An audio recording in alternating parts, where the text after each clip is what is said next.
All right. Hey, again, adventurers, and welcome to the premiere episode of Tears of the Realms. Yes, this is our brand new Zelda themed tabletop RPG. We are using actually a modified version of the Cypher system. Officially And modified. the people below me are the people that I hope are super excited to start playing in a brand new system with brand new characters, and it's going to be super, super cool and fun and awesome. Heck Uh, yeah! Yay! Absolutely excited.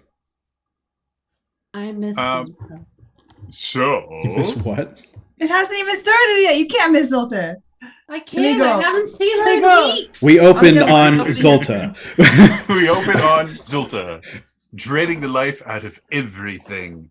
Guys, She got Zulta's the big therapy. bad for the campaign. I would so, not Nice. be surprised nor displeased. She got therapy. She So did. She sure anyway, did 10 years ago. do we have any announcements before we get into the campaign proper from Zelda Universe? I don't think we have anything super duper exciting aside from us because we're very exciting. Honestly, this premiere should- has been the biggest thing lately. Should we go around the table, the metaphorical table, and introduce ourselves? We'll do that in a little bit. Okay. Like after we're done with ourselves as announcements and people stuff. or the People. Yeah, we'll do that in a second. I like Um, to get announcement stuff done first. So So Okay. People. I am a meat popsicle. okay, all right. Whoa. Zelda universe related. I have no idea where that came from. It threw me completely off. That would be the fifth element. Bruce Willis, folks. If you want to get a head start on meeting all of our characters, there are trailers basically everywhere that you can watch to get a sense of who they are. I'm sorry. And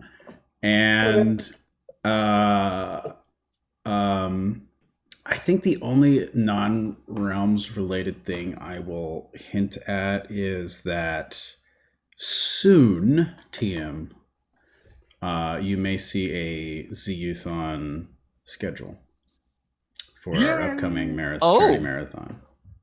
Just super cool. Oh, also, I will go ahead. go ahead. I will let you finish first, Elias. ZU is going to be at Zeldathon as well, coming up in a couple weeks. Of course we are. And so we're going to be doing some fun stuff. They are already posted their schedule because their marathon is before ours. And we're pretty excited to take part in that. So look at that as well. If you guys are wondering why there's a Zelda-thon and then a ZU-thon, the various Zelda fan sites are kind of like Highlander, where there can be only one. So expect an epic sword fight at Zelda-thon where they try to take each other's powers. This year it's to the death, so this should be really fun. Yeah. Well, and Yeah. you're completely forgetting the Zelda Dungeon Marathon, which is a Oh, third yeah. Zelda marathon. I tend We not don't to talk think of about the them. Zelda dungeon. I tend not to think of them. No, we're kidding. still- We're kidding. I feel still like love. something's being overpromised here. Yeah, right. No, I'll bring my sword to Zeldathon. It's fine. So the thing I I was get going to arrested at the mention, airport, but everybody knows that Right. Tears of the Kingdom, the new Zelda game, came out last month. I believe most of us here have enjoyed at least parts of it. I enjoyed it. yesterday. Addictive. I Ilea enjoyed watching buying Jack it. stream it. I get a tax write-off. So the ZU podcast, which I think is going through a name change that I can't remember right now. But I helped get them back on their feet. They did do an episode that was effectively a roundtable discussion about Tears of the Kingdom. I believe it's mostly spoiler free. It is as spoiler free as we could make it. So there's hardly. If you are a there's- fan, yeah. if you're a fan of Realms, you will probably recognize at least one of the panelists' voice. So definitely check that out. I don't believe it's on YouTube for some reason, but if you go to zeldauniverse.net, they have a link to our, or the various podcast places where you can find podcasts. You can find it there. So definitely, definitely check that out, because again, I helped get the podcast relaunched, and I want to see it do super well. So anything else before I start talking specific stuff about this campaign? I have a personal announcement, if those are, I can't remember if those Go for are it. allowed or not. Yeah. I have an extremely busy weekend, and immediately after this, at I believe around 2, I'll double check and let you know at the end. Cool. My second round for my Metroid Prime Randomizer tournament is being broadcast on a speed gaming channel that I also do not know yet, because I have not had time to check this morning. So if you wish to root me on, I will give you the details after the show. Hey, Yeah. now. Heck Is that the correct Do it to it, nice. Correct what?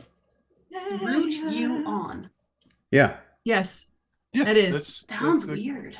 it is weird. Yeah, every so often. Thanks, sports. Just words that work feel like they shouldn't.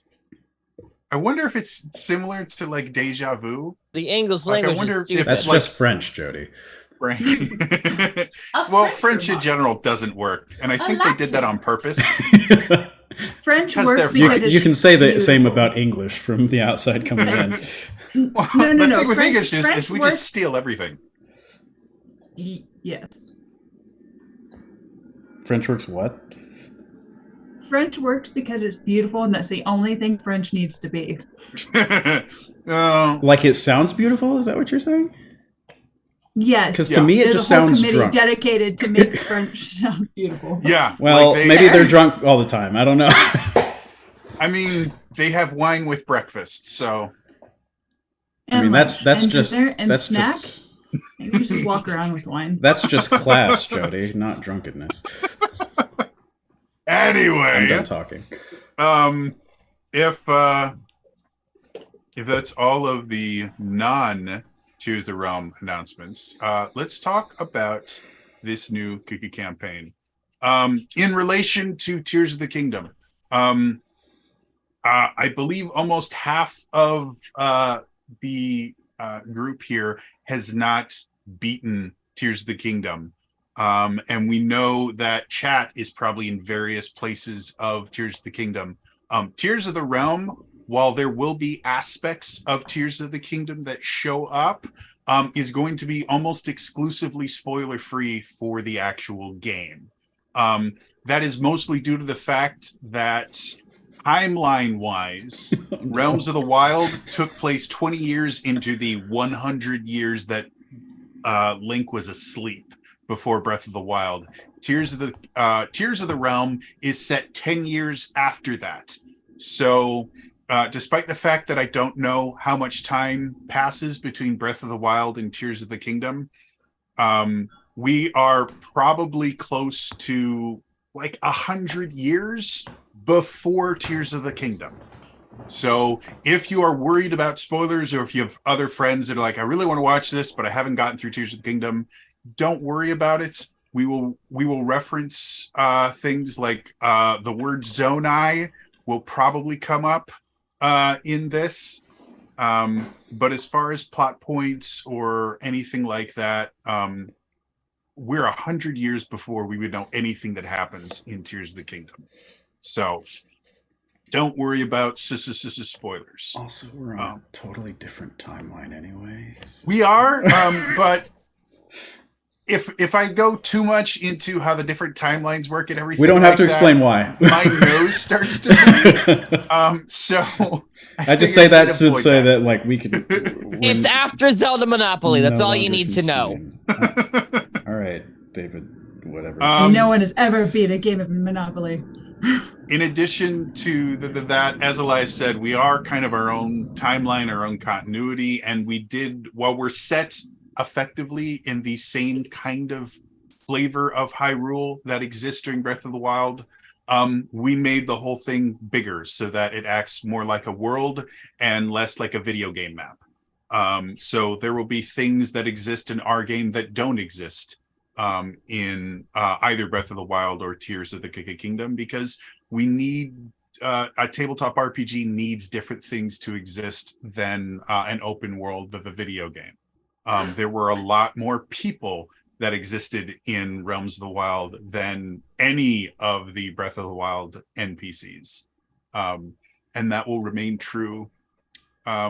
We had tens of thousands, if not hundreds of thousands of people that lived in Hyrule in Realms of the Wild. And I think there was like, what? Maybe 100 or 200 NPCs in existence in Breath of the Wild. So Breath of the Pretty Wild sure the manager did not exist in Breath of the Wild. Breath of the Wild may technically have more named NPCs because they named every NPC. Well, that We have you guys more don't know later. that I haven't named every NPC. I just didn't I'm tell sorry. you I their look forward to your names. spreadsheet of 100,000 NPC names. It's actually just a dartboard where he just throws a dart at the wall and be like, and your name is Dave. Cool. But I there's am like in- no. There's like 4 dartboards, and so he throws at least 3, and then he has to put them together. Wow, there's like so first many name, 4-letter last name. names. Every variation. I am so insulted that Buddy. you guys would expect me to Adav. be able to throw a dart with enough accuracy to hit any sort of a board. You can do it. You can do it vertically, where you just drop it. If you make Yeah, the just entire do the wall Sam of the Riegel. board, But Just do no, the Sam I would Riegel create method? tables that I would roll on. Thank you very much. Fred. His name was Fred. And That's kind of the same thing. He sells cabbages now. Oh, boy. And my cabbages.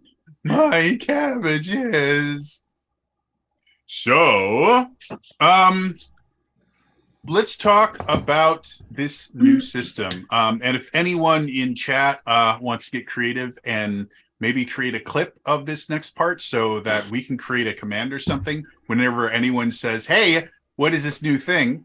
We're going to be using the cipher system, but we're using a slightly modified version of it. The cipher system is built on having 3 pools of points that you use for everything from your hit points to your the points that you use to create abilities. Normally in the cipher system, you have might, speed, and intellect. Yeah. But because we are doing something involving Zelda, we have changed the names of those into courage, wisdom, and power. Anything that uses courage exemplifies the Triforce of Courage, and basically kind of using your own might and your own force to overcome whatever obstacles you are dealing with. Wisdom, on the other hand, exemplifies the Triforce of Wisdom and is more about kind of thinking through your problems, using your agility to avoid taking damage, getting around problems, things like that. And then power exemplifies the Triforce of Power, and it is all about using your own internal powers, whether that is your intellect to influence people, whether that is actual magical power that you use to change reality. Because we changed those, we also changed the 4 basic types, which are effectively your character classes in the cipher system. The first type is called the hero. It has a strong connection to the Triforce of Courage, and an example of a hero in Hyrulean history would be Link. Link is a hero. The second to the type is called a sorcerer. They're connected to the Triforce of Power, and Ganondorf or Aghanim are really good examples of what a sorcerer type character would be. The third type is called ruler. They are associated with the Triforce of Wisdom. And Zelda, the princess that the entire series is named after, is a really good example of a ruler type character that uses their wisdom, especially when she becomes her chic incarnation in Ocarina of Time. Spoiler alert for a game that's like 20 years old. We're not going to spoil Tears of the Kingdom, but watch out for Ocarina of Time. Ocarina of How Time. Dare you? And then the final type the type is called Sage. It's not connected to a particular Triforce. And it is exemplified by the sages that show up in various games, whether we're talking about the sages from Ocarina of Time, the sages from A Link to the Past, the sages that just keep showing up over and over and over again, where they're kind of not directly tied to a single Triforce, but to the Triforce as a whole. So if you look, we will eventually have character cards and stuff like that. You will see the basic identifier of a cipher system game where every character is described with a single sentence. Name is a adjective noun who verbs. Well, the noun is their type, and you will see every one of these characters has one of those types I just described. Beyond that, so yes, that is the basics of how this will differ from the cipher system in general. So if anyone is going to clip this, you can end the clip before I say that was this. way too long for a clip, Jody. I'm sorry. Doesn't matter. I just like saying stuff like that because somebody can come up with something. I don't. To be perfectly honest, I have no idea if there is a time limit to clips because I have like 30 seconds or 40. I think they increased it to like 45 seconds now. So that would be a lot of clips. Cool. Well, anyway, we can make it a highlight then. Whatever. So anyway, real quick, we do have audience interaction. If you look at your channel points, which we call rupees, there's a bunch of different things that you can do with them. They will differ from what we had from Realms of the Wild because it's a different system. But we still have reroll tokens. And then we have a few things that you probably won't recognize. Effort tokens. Effort is a thing that they can basically add to their rolls to make it easier for them to succeed. So giving them effort tokens gives them a better chance of succeeding at rolls. Recovery tokens are exactly that. It heals the cast. And because the same pool is used for the hit points, that is also used to power all of their abilities. Recovery tokens are very useful in this game. And then we have player intrusion tokens and GM intrusion tokens. Player intrusions are basically, they get to, for a single roll, add one aspect to whatever is going on in their favor. GM intrusion is the exact opposite. I get to just add something that is a detriment to them for a roll. So if you want to help the players, give them player intrusion tokens. And suddenly everyone we're fighting has no hands or feet. It'd probably be a little bit more than a player intrusion, but sure. And then if you want to make their lives more difficult, give me GM intrusion tokens. So Scarlet Witch intrusion right there. Yeah. Imp, he did not just say that. So that being said, the basic disclaimer that I like to make before thank you, Imp. I'll deal with that in a second. Why would you say that, Charles? Why would you say that? The basic disclaimer that I like to make before we start any new system. Some of the people here have never used the cipher system at all. I am the person with the most experience running the cipher system, and I have run it twice. I have run a grand total of 2 games. Were both of those here? Over. Oh, okay. Technically, I ran one on my channel a couple years ago. But we are all very, very new to the system, and I have made some changes to make it work with our particular format and the chat interactions and things like that. So if you are a super big cipher system fan, we are going to get things wrong. And when I say we're going to get them wrong, I mean we're going to do things different, and we did that on purpose, even when we didn't do it on purpose. And we're going to be changing and learning as we go on. The amounts for redemptions will probably change as we get more used to how everything works. But please be patient with us. And I think the best thing about all the prep work that we did for this campaign is every single person that I sat down to have a conversation with about their character started off with, you know what, I'm not 100% sure what I want to do. And by the end of the conversation, it was, I am so excited to play this character. I cannot wait. So we are going to have amazing characters. We're going to have an amazing time, and the stories that we are going to tell are going to be phenomenal, even if we screw up every single rule ever. So that being said, I think it's time for us. Wait, we didn't introduce ourselves. Oh yeah, let's go ahead and introduce everyone. I forgot we were going to do that. There are new people here, probably. Let's start with on the left side of the screen that chat can see. Elias, why don't you introduce yourself? Oh no. Hello. My name is Elias Thompson. I helped put this Realms thing together a few years ago, way back when. I do a lot of things for Zelda Universe and am the all-around Metroid expert, incredibly relevant in a Zelda tabletop RPG. You have no idea how relevant that will become. Excellent. Glad to hear it. Finally. I don't know. I do a lot of stuff, some of it not in the public eye. Cool. Next to him on your screen, Jax. Mid-drink. Yep, sorry. I'm normally like third on the screen, so I wasn't prepared for New that. player order based on the character reveal order. Oh, nice.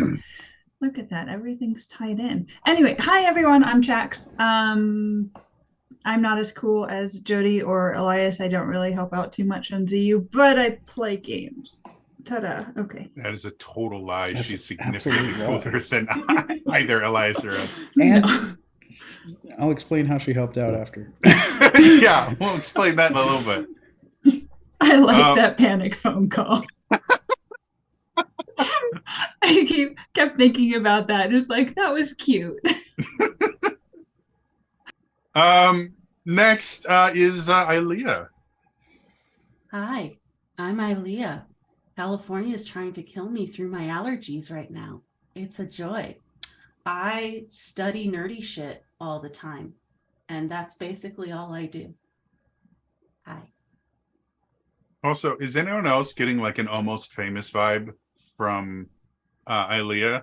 I It's might the if I knew sunglasses. what that was. Again, the allergies are attacking me, and one of my eyes is swollen right now. Well, the no. sunglasses I think like you look good. framed below two musical instruments, like it's, Yeah, I was about to say all the musical instruments in the background just make you yeah. look like a super like popular musician. plus Welcome like the to our USC music banner in the studio. background just breathes California. Yeah. Cool This person. this is my father's music studio. That is my I stream from sash, when I'm at sir. my parents' house. I'm a Californian professor. So, Hopefully, yes. If you know of a job at a California university for a tenure track professor that will be on the market this fall, send it my way.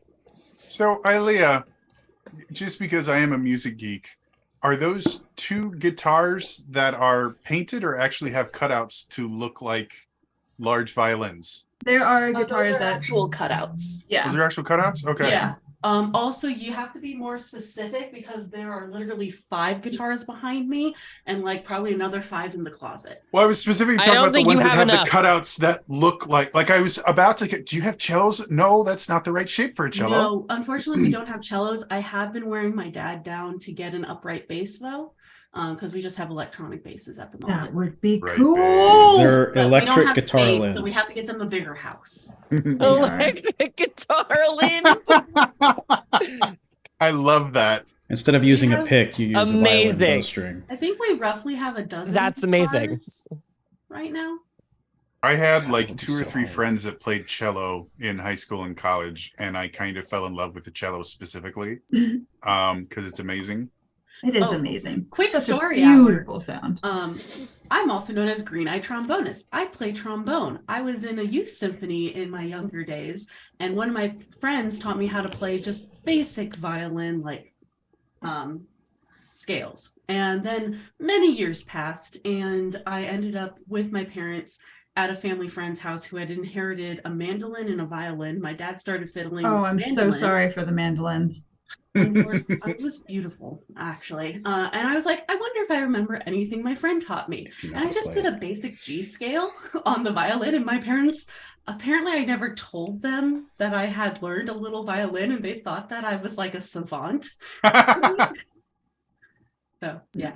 We have many instruments. Mandolin is like the pianoforte. I don't like those sounds. I like the sound of the mandolin. It shows up to each their own. Unwell. Was that by Matchbox 20? I like the sound of the mandolin if you're good at playing it. Yeah, that and the banjo. I'm just like. We also have a banjo. I'm sorry. I'm a fan of the violin when you understand tuning.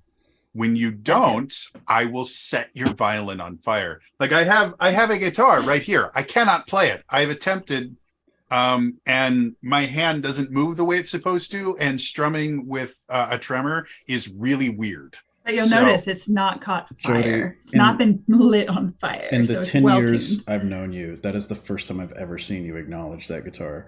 It's only been there, like I've only had it there for less than a year, because I stole it from my brother like 6 months ago. Well, I was being dramatic. Anyway. All right, I'm an instrumentalist as well. All of my instruments are in another room, and they're all woodwind instruments, which makes it really hard to sing while you're playing them. Oh, hey, that just sounds like you're not trying hard enough. There is also, a what's it like to be talented? In the other room. And there's also a full piano downstairs. The piano next to you. Yeah, there's actually a keyboard. There's one below. Tomato. So anyway, lies with that very no, not you, to Lex. With that very exacting introduction for Ilea, how about Lex? Why don't you introduce yourself? What's it like being musically talented? No idea. You sing and dance. You have a degree in dance, dude. Shut up. But music. Hi. Come see me this summer in Lyric Theaters, Iolanthe, and Lerner and Low concert. Ilea, we're talking about Lex now. Friend, you gotta get me. You gotta text me the deets for that, because I'm coming through. Hello, my name is Lex. I am the AV director for ZU. I also am a performance artist and digital media producer. I'm currently also interning at Elgato right now. And you can find me at That Lex Plays at most places. And that's me. Cool. So now, and I guess to introduce myself, my name is Trainer Jody. I've existed on the interwebs. In July, actually, I will be going into my 11th year of creating content on YouTube. I have been DMing, I believe, the entirety of that, plus a little bit more. I started with D&D 4th edition, and now I collect RPG systems, quite literally. I have like 30 or 40 of them on my computer, and I have constantly, like, I kid you not, next to my chair here, because I reference things so often, I have a bunch of other RPG books. This is for the Power Rangers RPG, because I am a literal child. Nah, you're just cool. 35-year-old child, but you're just cool. Sorry. Box for your trinkets. So yeah, we have that being said, one more cast member who is not here. Yes, unfortunately, Kiri Callaghan, our wonderful, amazing final cast member, coolest of all of us. Yes, who's a published author and is just significantly cooler than anyone in the world.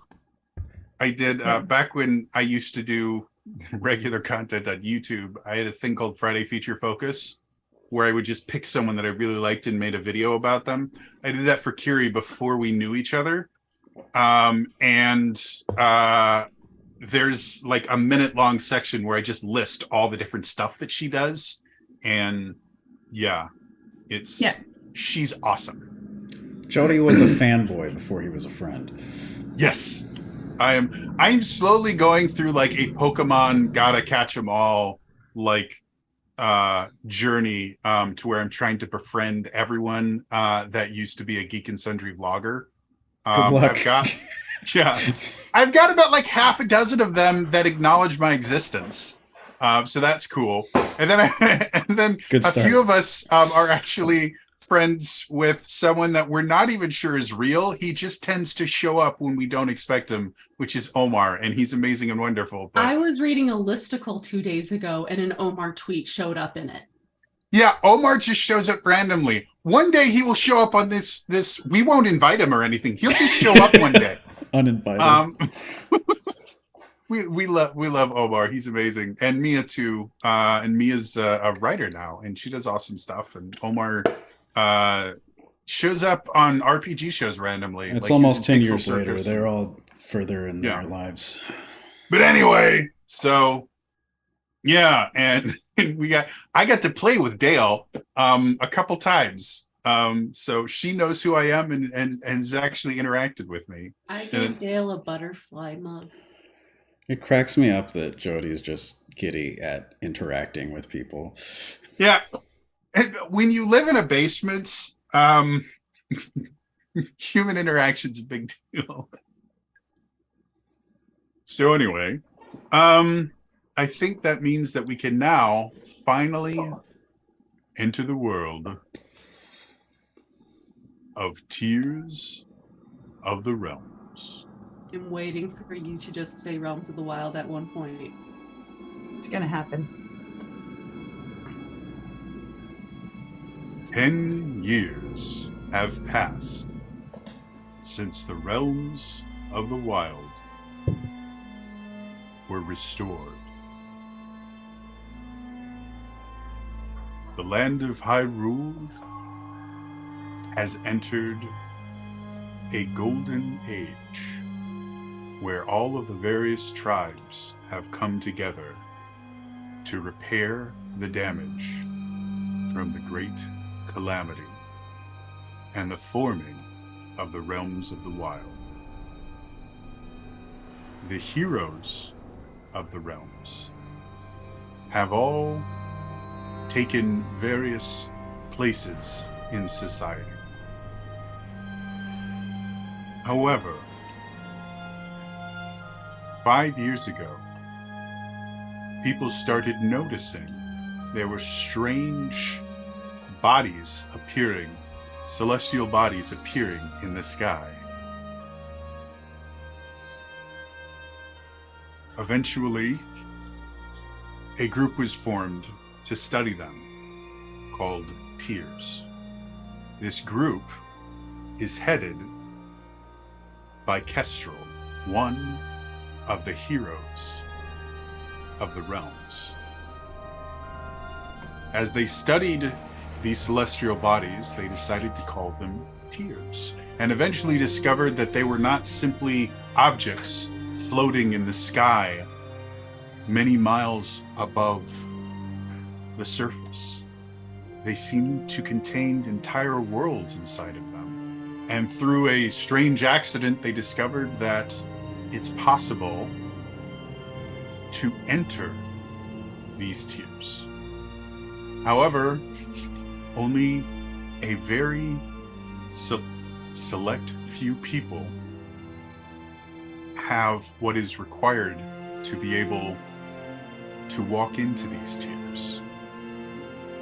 So, this clandestine organization went out and searched to find enough people that could go into these Tears, eventually calling them Tear Walkers, to be able to start exploring and contacting the people that they assume must live in some of these Tears. The characters that we will meet today are all Tear Walkers. Over the past 6 months, you have been brought together from the various corners of Hyrule. because you all have the special quality that allows you to enter tiers. Over these past 6 months, you have been trained quite a few times by the heroes of the realms, under the watchful eye of Kestrel, as she worked with the rest of her team to plan out your first incursion into what they have been referring to as Tier Prime, the first and largest tier in the sky. Today is your graduation day. Arel, one of the heroes of the realms, has taken you and transported you into a large wooded area, separated all of you for your final training exercise. Your goal, find each other and group up and find a teardrop each. Teardrops being these strange pieces of almost magical technology that are somehow connected with the tears. And with that, we enter the Tears of the Realms. So, can I just mention one funny fact, since you mentioned Arel has brought us here? So Arel is my previous character, but guys, she has been designated as the transport. So she is like the transport system for everything for Kess. So she's the bus driver. She is, yeah.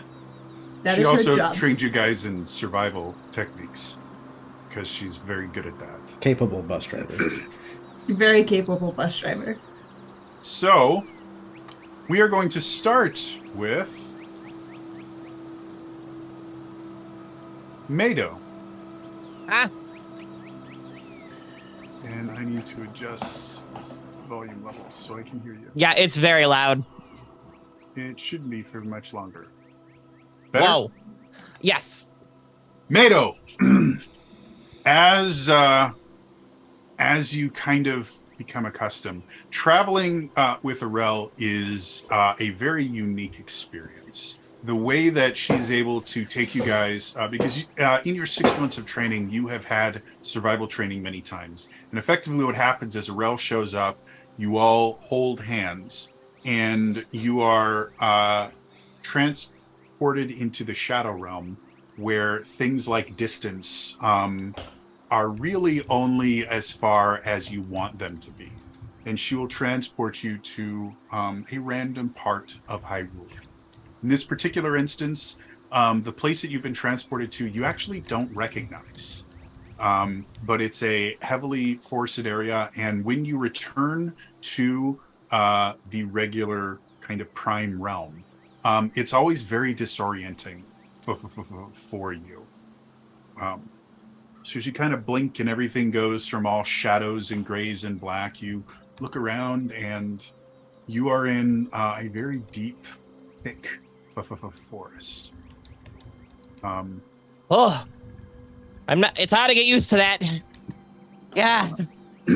One thing that all of you have is there is a gem that you have been given, affectionately called your Tier Walker. And this is not only the thing that allows you to eventually walk into tiers, but it also has the kind of almost side effect of being able to sense when teardrops are near. And again, teardrops are basically these kind of magical technological marvels that Tears, the group that you work for, wants to study and better understand, hopefully to better understand the tears and their effects on Hyrule themselves. So it's kind of like a homing device and something like that? Kind of. It basically can resonate when there's a tear near, and you can use it depending on how comfortable you are to try and find them. Got it. Okay. Each one of you can decide exactly how you keep your Tear Walker with you. You might put it into an armband. You might have it as part of a necklace. I will allow you guys to decide what that is. So for you, right now, excuse me, again, you are in a forest. You do not see any of your allies. Right now, you have the decision of, do you want to attempt to find your teardrop first, or do you want to attempt to locate your nearest ally so that you have someone to traverse with? First things first, I'm going to do none of those initially. Cool. And I'm going to look around and analyze the surface. I gave you a choice of A or B. You chose purple. Exactly. Amado's gonna take a book out of his pouch, look around, and open the book and start jotting some notes of, okay, forest, lots of trees, looking for hills, could be a cool area for shields. Mado is a Hylian. He is about early 30s. Blonde hair. He looks like if Link was from like New Jersey or Staten Island. He's got a, yes, I see that face. I'm sticking with it, Elias. He is where's my ripped? actual? He's pretty ripped. Thank you. You're welcome. Of course, apologize to Shigeru Miyamoto and everyone involved in The Legend of Zelda that has ever been involved in The Legend of Zelda. Hey, Axford did it first. I can continue it. He's got a backpack that's not as big as like the Happy Mask salesman, but has a bunch of little discs around it. And he has another little satchel that he's got other stuff in. Green vest with some like blue feathers kind of like dangling from the bottom. Look at they're from Arito. And then his teardrop is on a necklace that he wears around his neck, as a necklace would be. And he's looking around at first and kind of going, all right, to never get used to that. So trees. Looking at the ground, being like, okay, I see all this kind of stuff. This could be good. Maybe if I can make a shield to, just scribble some notes, puts it back in. I want to look and find, I think, the teardrop first. All right. So, as you look around, you kind of look at your necklace. The teardrop in and of itself doesn't work like a dragon radar or anything, if anyone's familiar with Dragon Ball Z. Nope. It just kind of will glow when a teardrop is near, and if you're very used to how it works, you might be able to use that to suss out how things work. You're still very new to this. Yeah. So how would you like to try to find it? Do you want to try and rely on your teardrop? Do you want to try and rely on your own skills? Let's rely on my own skills here. Okay.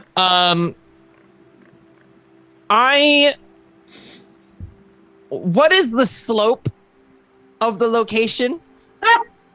The area that you're in right now is relatively flat for the most part. Various trees kind of rise out of the ground, like the root system kind of lifts the trees and actually brings little kind of hills in various places, but the overall thing is kind of flat. Though if you wanted to try and get some momentum, kind of going from tree base to tree base would give you a little bit of centrifugal speed. I want to give that a shot. Motto takes reaches it back in his pack, takes out a small little, like, it looks initially like what a CD would look like in today's technology. But instead of a hole in the middle, it's completely filled with a kind of a teal green emblem, completely blue disc otherwise, and he taps the middle of it, and it immediately extends and becomes a shield. And grabs its little holster, takes it, looks around, and goes, "All right, all right, real-time test, let's go," and books it, throws it down as he gets near one of the tree bases, jumps on it, and is going to try to surf whatever he can to any direction. Hold on, I'm going to roll for that direction. Surfer Tarzan? Yeah. Who's also a Link from New Jersey. Yes. A buff Link from New Jersey. Hey, shredded. Hey, come now, we have to. Yeah. Hey, Chex. Yes. What did you describe my character was in Discord yesterday? A Hylian himbo and a Hylian himbo and a New Jersey Link. Oh no, there's something else. I guess we'll see it later. Oh. Okay. Talking about the car salesman comment. Yeah. Oh yeah. Oh yeah, the one that Elias called me out on. Thank you very much. You're welcome. We're going north.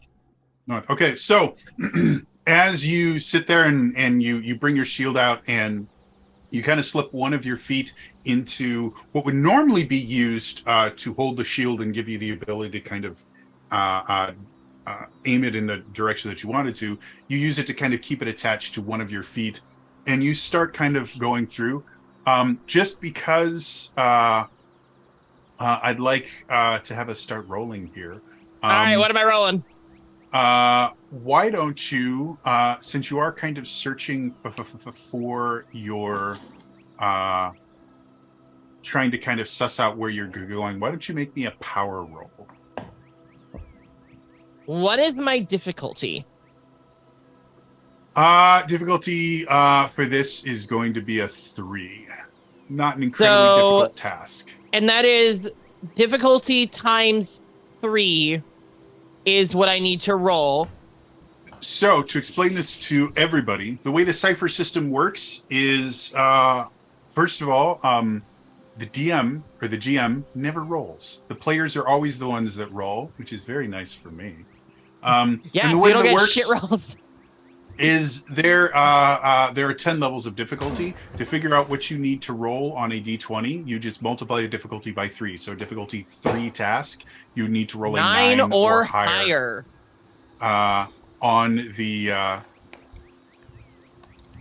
d20, and for the most part, there are no modifiers that you ever add to your d20 roll. Any modifications to the roll are going to be made to the difficulty class, whether it's because you have a skill or because you have some sort of asset that is going to make it easier, or you have a player intrusion that you add in or something like that.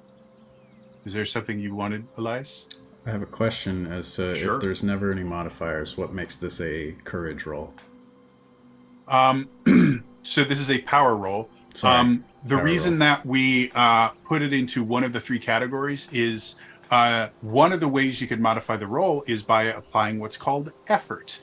Effort is you just focus a little bit harder, and for every level of effort you apply to a roll, you will actually reduce the difficulty by 1 step. So a difficulty 3 task, if you apply 1 level of effort, turns into a difficulty 2 task. And in order to apply levels of effort, you actually have to use points from the pool that you are rolling from. That's the only reason we declare one of the 3 pools, is that's the pool that you have to do I have to claim to use it before I roll? Yes. Before you roll, you do have to declare whether or not you're using effort. And sorry, a really random character sheet thing, but you would do not the red number, you do the bottom in. No, it's the red number. The red number is the current total. Yeah. And the black number is your maximum. Okay. I've made this mistake too. Because if you your actually, I don't stats know are if, also your health. Down the red. Yes. Okay. yes. Perfect. That's all I need. I don't know if you have this ability on your computer, but if you actually mouse over the red number and leave it there, it will actually pop up with current value. Oh, magical. So this is not a good start for a first roll of the campaign. It's a perfect start. What are you talking about? The difficulty was a 9. I rolled an 8. Fail. Oh! By 1. So as you start kind of going through and trying to figure out where you're going, you realize that the trees themselves seem to get denser the further you go. And so you have to start kind of avoiding them. And you eventually get to a point where you see a depression that looks very familiar to you. And you realize it's that like me. Hey, you have completely circumnavigated and come back to where you first started shield surfing. Wait a minute. Wait. Somehow slid downhill in a circle. Don't think about it. Because again, he's going, he gets more speed by going up on a hill and then going here, and he just kept going. My guy, you've been on a roller coaster. You know how that works. We really are using Tears of the Kingdom physics. Yes, we are. We're in it now. Huh, wait. Wait till you guys start torturing Koroks. We get to commit war crimes in a TTRPG? Just no! I found out. Never mind. As God you damn. were dealing with that, Zariah.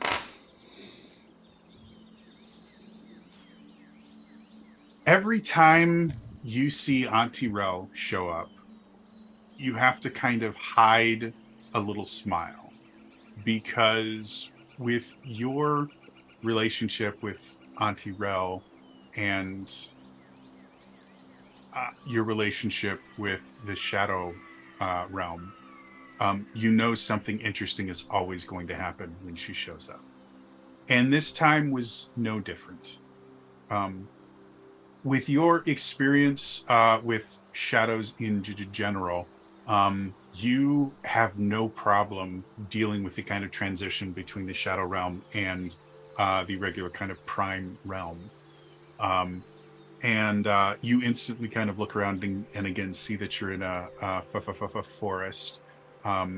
Where do you keep your Tearwalker gem? So she has a little bag that she carries around. And so she keeps it in the little pocket in the bag that's like leaning against her. Okay. So, as you get there, again, you've been kind of prepped by Kess before you guys went, and by Arel as you guys are traveling through the Shadow Realm, saying, the goal here is survive, first of all, but to eventually meet up with everyone else and to find your individual teardrop that exists somewhere in here. So, knowing that, what would you like to do?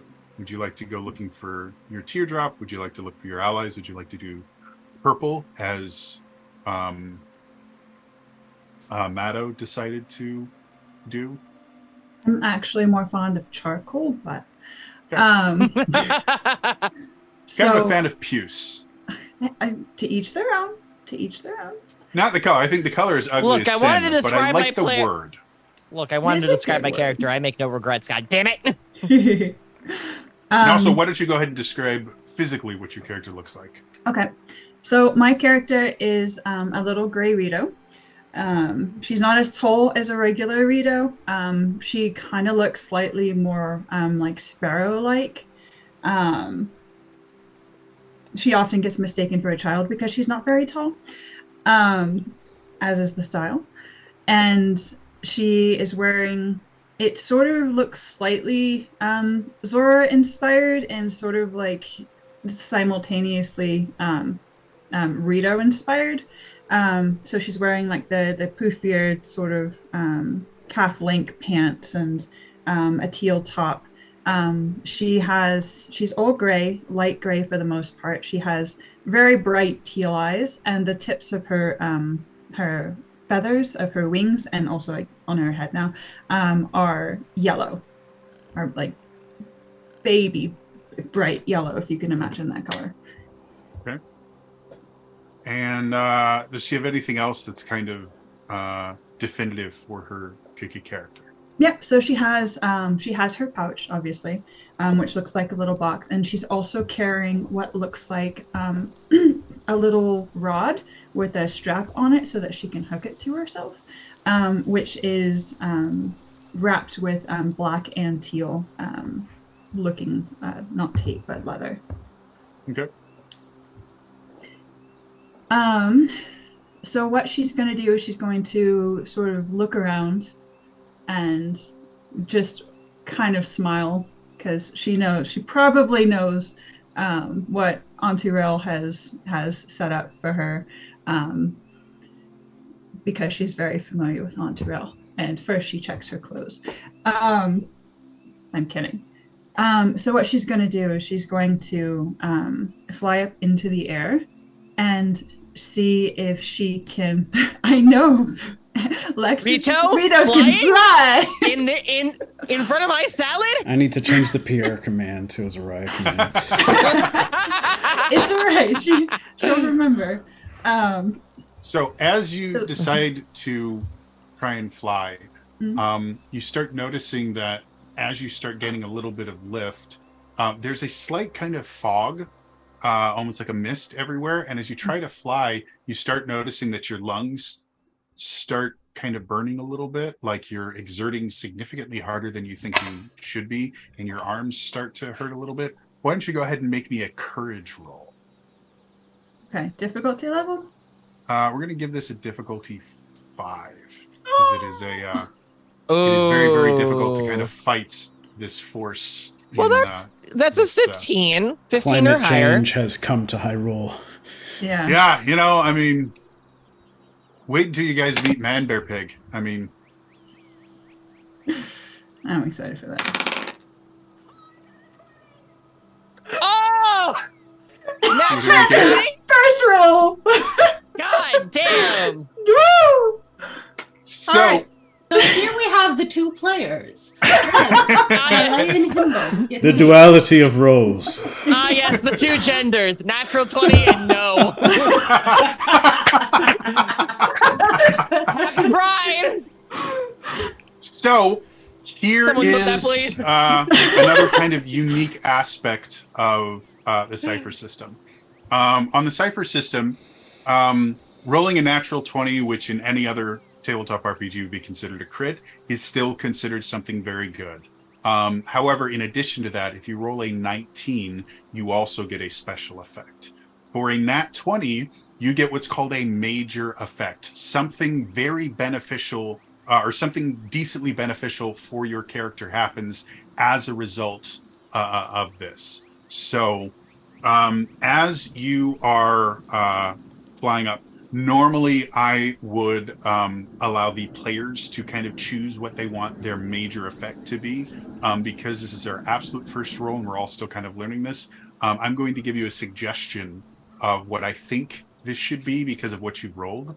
But effectively, you are able to fly and eventually are able to break through the canopy and look around. And I'll give you the choice. You can either know where your two closest allies are, or you can see where your teardrop is in relation to where you are. Okay. Should go for a teardrop. So yeah, as you kind of fly up, one of the things that you realize once you get above the canopy is you now know where you are. This is one area that during training you were told specifically to never go here because of how dangerous it is for non-Koroks to travel in it. You're in the Lost Woods. And the mists that you have seen for people that have not kind of gotten the blessing of the Great Deku Tree will render them, quote unquote, lost, which doesn't just mean that you don't know where you are. You are literally kind of taken out of society and continue to wander the Lost Woods for the rest of your life. So Soraya's going to sort of sigh and just go, well, that's fitting. And then start to head in the direction of her teardrop. Okay. I will say, flying over the top of the Lost...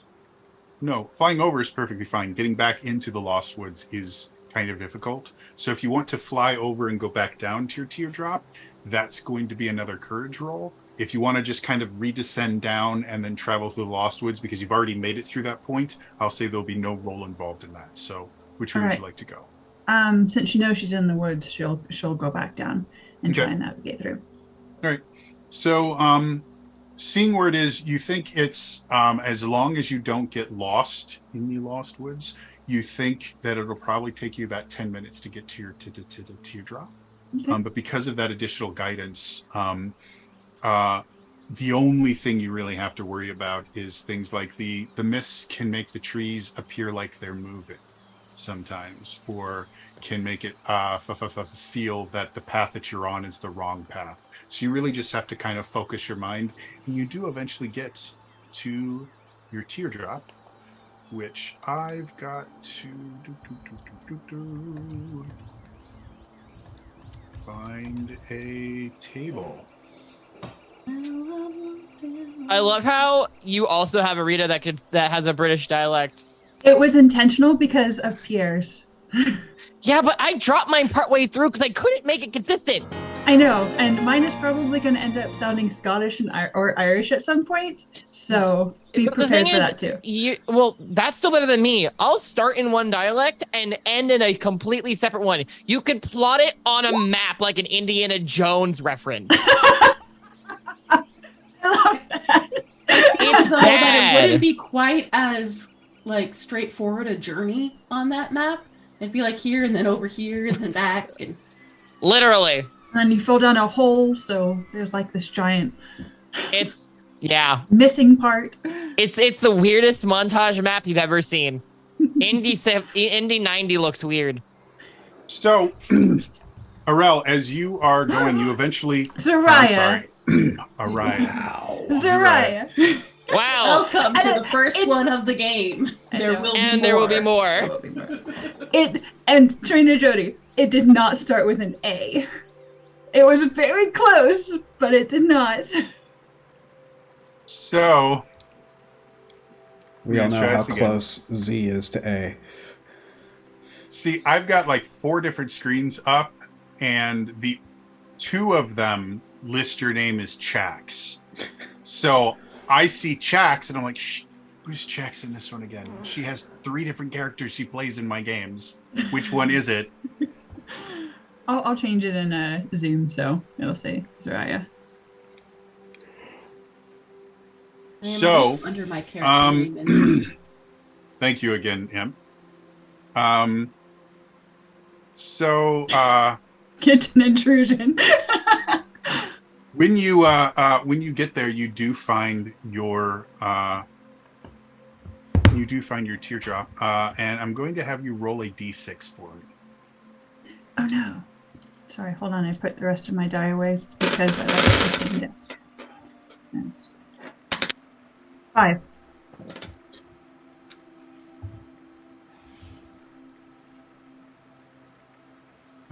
So you find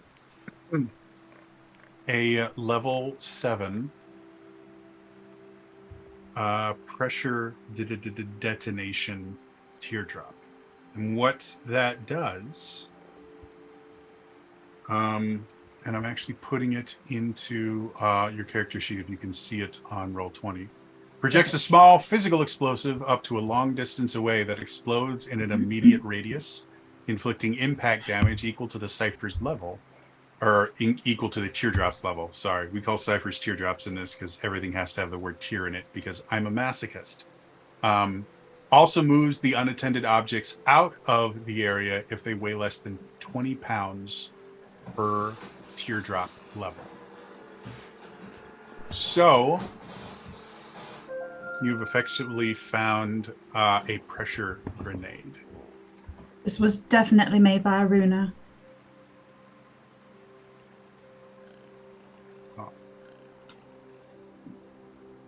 So, and you are very aware of the idea that the teardrops kind of just manifest as particular objects when they appear on Hyrule.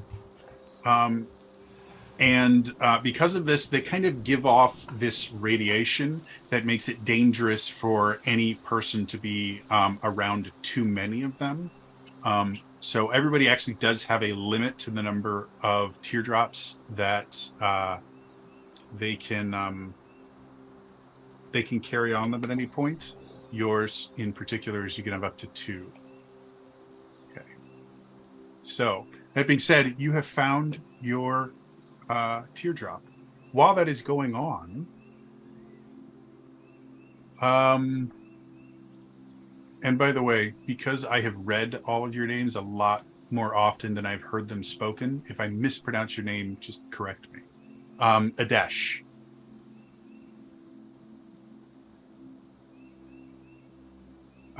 Yes. The process of transporting through the Shadow Realm has always been a very unsettling process to you. Something about it just kind of feels at the same time very comfortable and also very unnerving because of how comfortable it feels to you. As you kind of blink and get used to the transition back into the regular plane, you look around and you are most definitely in a deeply, heavily wooded area. And looking around, you don't see any of your allies that you've gotten to know over the last 6 months, nor do you see any of your intended goals. Why don't we start off by having you describe what your character looks like? Sure.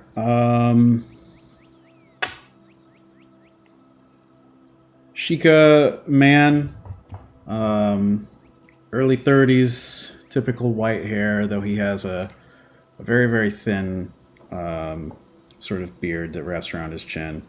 His clothing looks a little bit like he was given regular Sheikah clothes way back when, and over the years has just done sort of modifications to it over time. You know, there's I don't even remember what the original looks like, but he well, you can sort of use that as a base.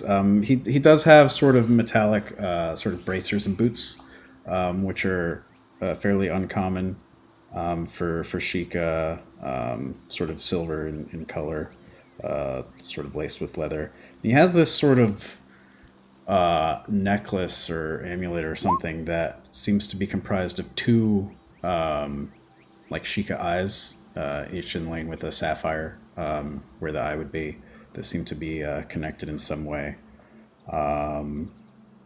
Green eyes, man bun. And what a bun. It's a good bun. So, why don't you also describe how do you keep your teardrop? So, or this your tear walker. I've used this before, right? Yeah, you guys, probably about 4 months into your training, you were introduced to the tear walkers, which was when you were kind of being scouted. That was actually the thing that they used to identify that you could be a tear walker, because a tear walker gem will only resonate when it is in contact with someone that can tear walk. So when you say, so you saw it when you were first recruited, and then didn't see it again until they had about 4 months later, because at that point, Kess and the rest of the Tears team had learned that they could be used to kind of track and discover teardrops. So when it resonates, is that something that's purely visual? Is it like a cell phone vibration? Is it like what? It's kind of both. It does glow a little bit, but there's also kind of a sensory aspect to it. As long as it's somehow in contact with you, whether it's through whatever it's being worn on or you're physically holding it, you do get kind of a slight sense, like a pulling in a direction. I mean, if I can get away with it, just keeping it in my pocket, that's fine, and feeling it through that, and then taking it out and looking at it for confirmation every so often is more or less. So I just have it in my pocket. Yes, and like one of those coasters at a restaurant when your table is ready. Exactly. Hi, welcome to Applebee's. Would you like apples or bees? No. Bees? He's toasting the bees! I don't. Is that something you created, or is that actually from something? Because that's amazing. A meme. That's a meme. Wait, you also you did actually get a Honey bowl. Heist. Wait, you actually get a bowl of alphabet soup, and it's only the letter B in it. Oh my god, that's amazing! Yes. I'm sorry, I asked for bees, not. Where are my E's? Well, sir, if you're learning your alphabet. Amazing. So, Adesh, what would you like to do? Would you like to try and find your allies? Would you like to try and find your teardrop? I mean, immediately being transported, I immediately turned back to ask her if she's made any dinner plans yet, to find that she's gone. So I will kind of just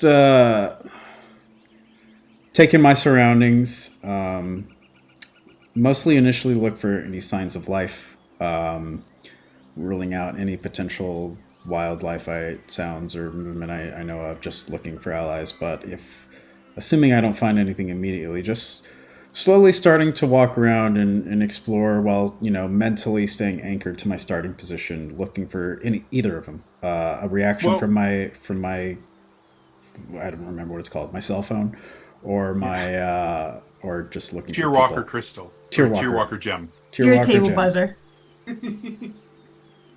Well, since the first thing you said was you wanted to look around for just if anything is alive around you, why don't you go ahead and make me a power roll to look around, and I'm going to use the first of the GM intrusion tokens that I have.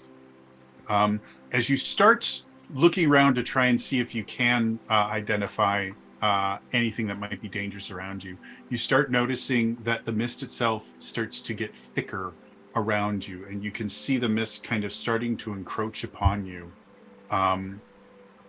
which, due to the fact that you don't exactly know where you are, you can only assume that this seems like a bad thing is about to happen.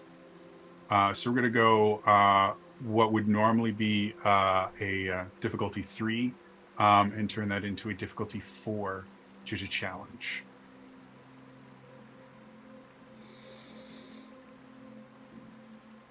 Okay. 17. 17, cool. So as you see the mist starting to kind of close in around you, you immediately kind of lean back into the training that Arel has been giving you about dealing with kind of unknown forces. Some of your training has actually been in the shadow realm, where various things would just kind of appear based on your state of mind. And so you kind of back up and you kind of push yourself up against the closest tree to give you something to ground yourself against. And as you look around, the mist themselves start to slowly fade away as the tree behind you starts moving. And you hear the ground kind of break and erupt as the tree basically starts to lift out of the ground and start moving towards you. Not the kind of life I was looking for.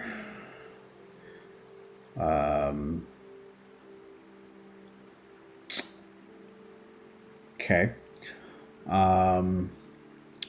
Would I have figured out from either the fog, encroaching fog, or moving trees, have any sense of where I am? The moving trees are something that's become slightly more common across Hyrule in general, so it doesn't really give you a location. The mists, however, are very indicative of a particular place. I'll let you choose. You can use wisdom or the power for this role, whichever one you think fits better.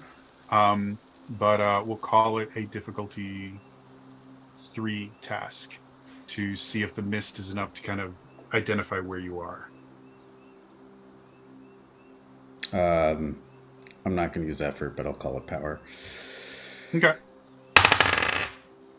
That's what I call rolling a Lex. Rolled an 8 on a difficulty 9. Wow! All right. Wow! We've officially coined our first term. So, Leah, you have to roll like me to balance it. Dare you? How dare me? How dare my dice? How dare you be accurate? I know, but hey!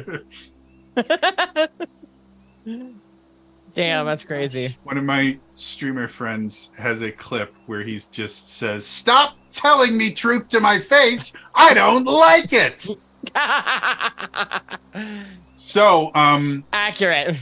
Not quite. The mists themselves, the mists are important. For the life of you, you can't remember why. Yeah. Your mind is getting clouded, and this tree is getting closer, and you watch it start to sway, and you see it's about to fall on you. So why don't you make me a wisdom defense roll to avoid the tree? Now that I have no edge in. Okay, so that's just a straight roll. Mm-hmm. For those of you wondering, mechanics-wise, to apply your first level of effort, it costs 3 points from whatever pool you're pulling it from. And edge reduces that by 1. Yes. And edge is a stat that you can have in any one of the pools, and edge just means for any one roll, you can reduce however many points you're using from that pool by your edge score. So if you have an edge of 1, if you have a power edge of 1, that means on a power roll, you can reduce whatever points you're spending by 1. So a level of effort in power would be 2 instead of 3. Which you have to decide on before you actually roll, right? Yes. Yeah. I rolled a 10. Okay. I forget what difficulty it was. So the way that creatures work in the Cypher system in general is the creature will have a level, and everything that they do is based on that level. Their difficulty to defend against them is their level. Their hit points are actually going to be tied to their level, and how much damage they do is all tied to their level in some way, shape, or form. I'm calling, because these tree monsters are not particularly difficult to deal with, I'm going to call this a level 2 monster. So you need a 6 or higher to avoid it. Avoided. So as you see the tree falling towards you, you kind of flip backwards and watch it slam into the ground and slowly start trying to right itself so it can come and to attack you again. But these trees are very, very slow. So if you don't want to deal with it, you don't think you would have any difficulty just getting away from it. It looked like that tree was trying to fall on me on purpose, right? Absolutely. Right. Like you have no doubt in your mind that then I will this tree is trying to kill you. I will purposefully, instead of running, elementally charge it with fire. Okay. Not knowing I'm in the Lost Woods, and that's a very potentially bad idea. So as you sit there and start conjuring the kind of inherent magic that you have in you, you see. I'm assuming you're charging some sort of ball of fire or something like that to throw at them. Yeah, just. Okay. gesturing a sort of ball of flames and then point center to the tree trunk. Make a power attack roll. So the seduction of Arel mixed with the wisdom of Zolta. That's your character. Y'all ain't know what's coming.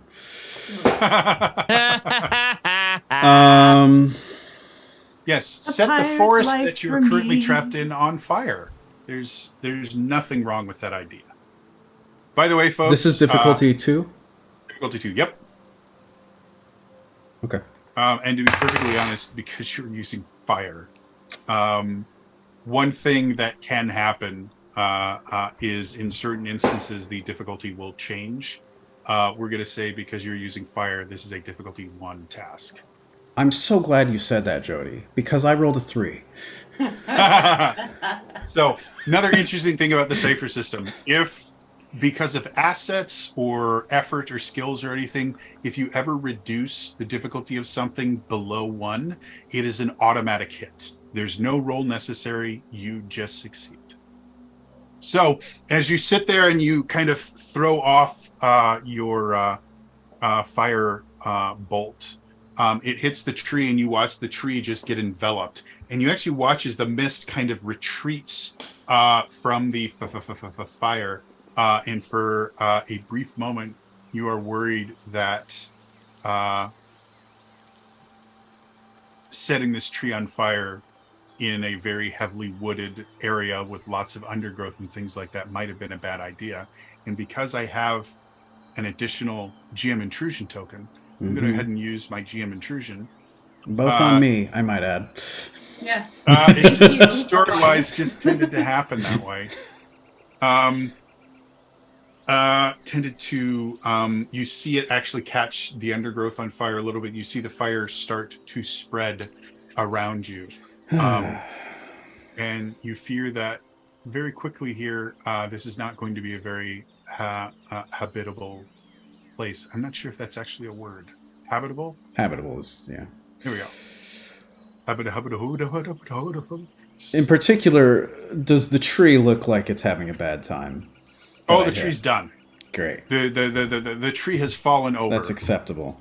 And is not getting back up. You hear somewhere out of the void, did I do that?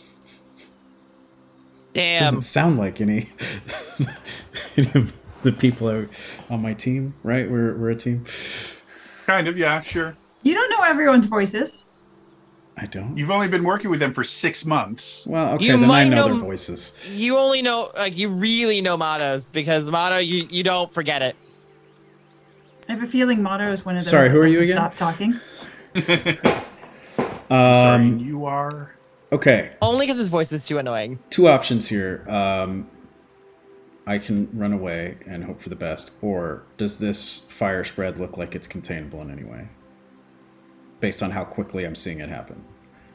Because of your control of elemental magic, you think it's theoretically possible you might be able to contain it. Right. If you're a bit lucky and you react very quickly. But you think within a few moments here, it's going to be uncontainable for you. I'm gonna give it one shot while it's early to try and put it out with a water one. I was looking for a word and couldn't find it. Non-fire. Aquatic. The opposite of fire. Yeah, I'm just gonna try to hit it with water, not in such of a like damaging way like I would sometimes do, but just in a put out the fire way.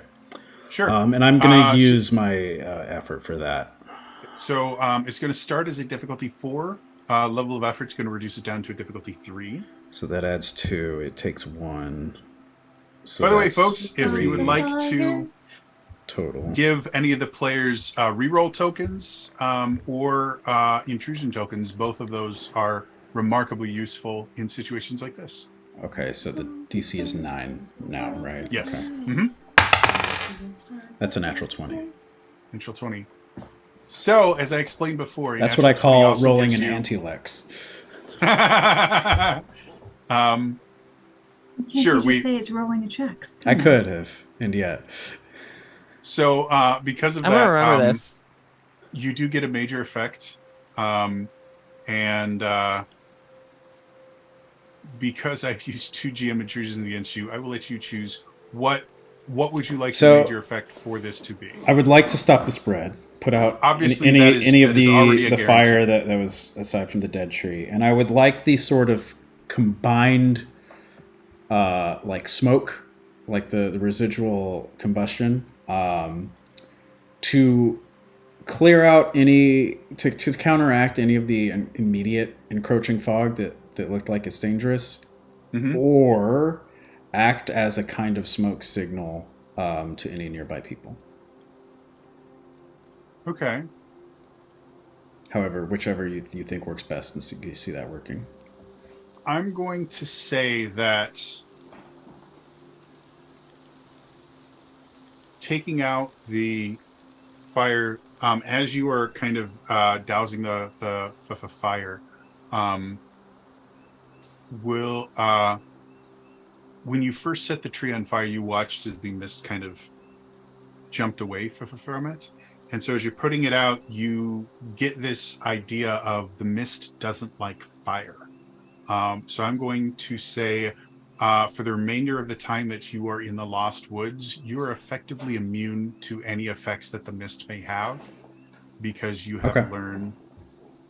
I can just sort of start to light a fire a little bit.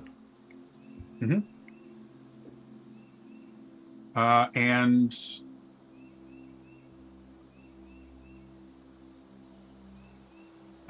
Risky, real quick.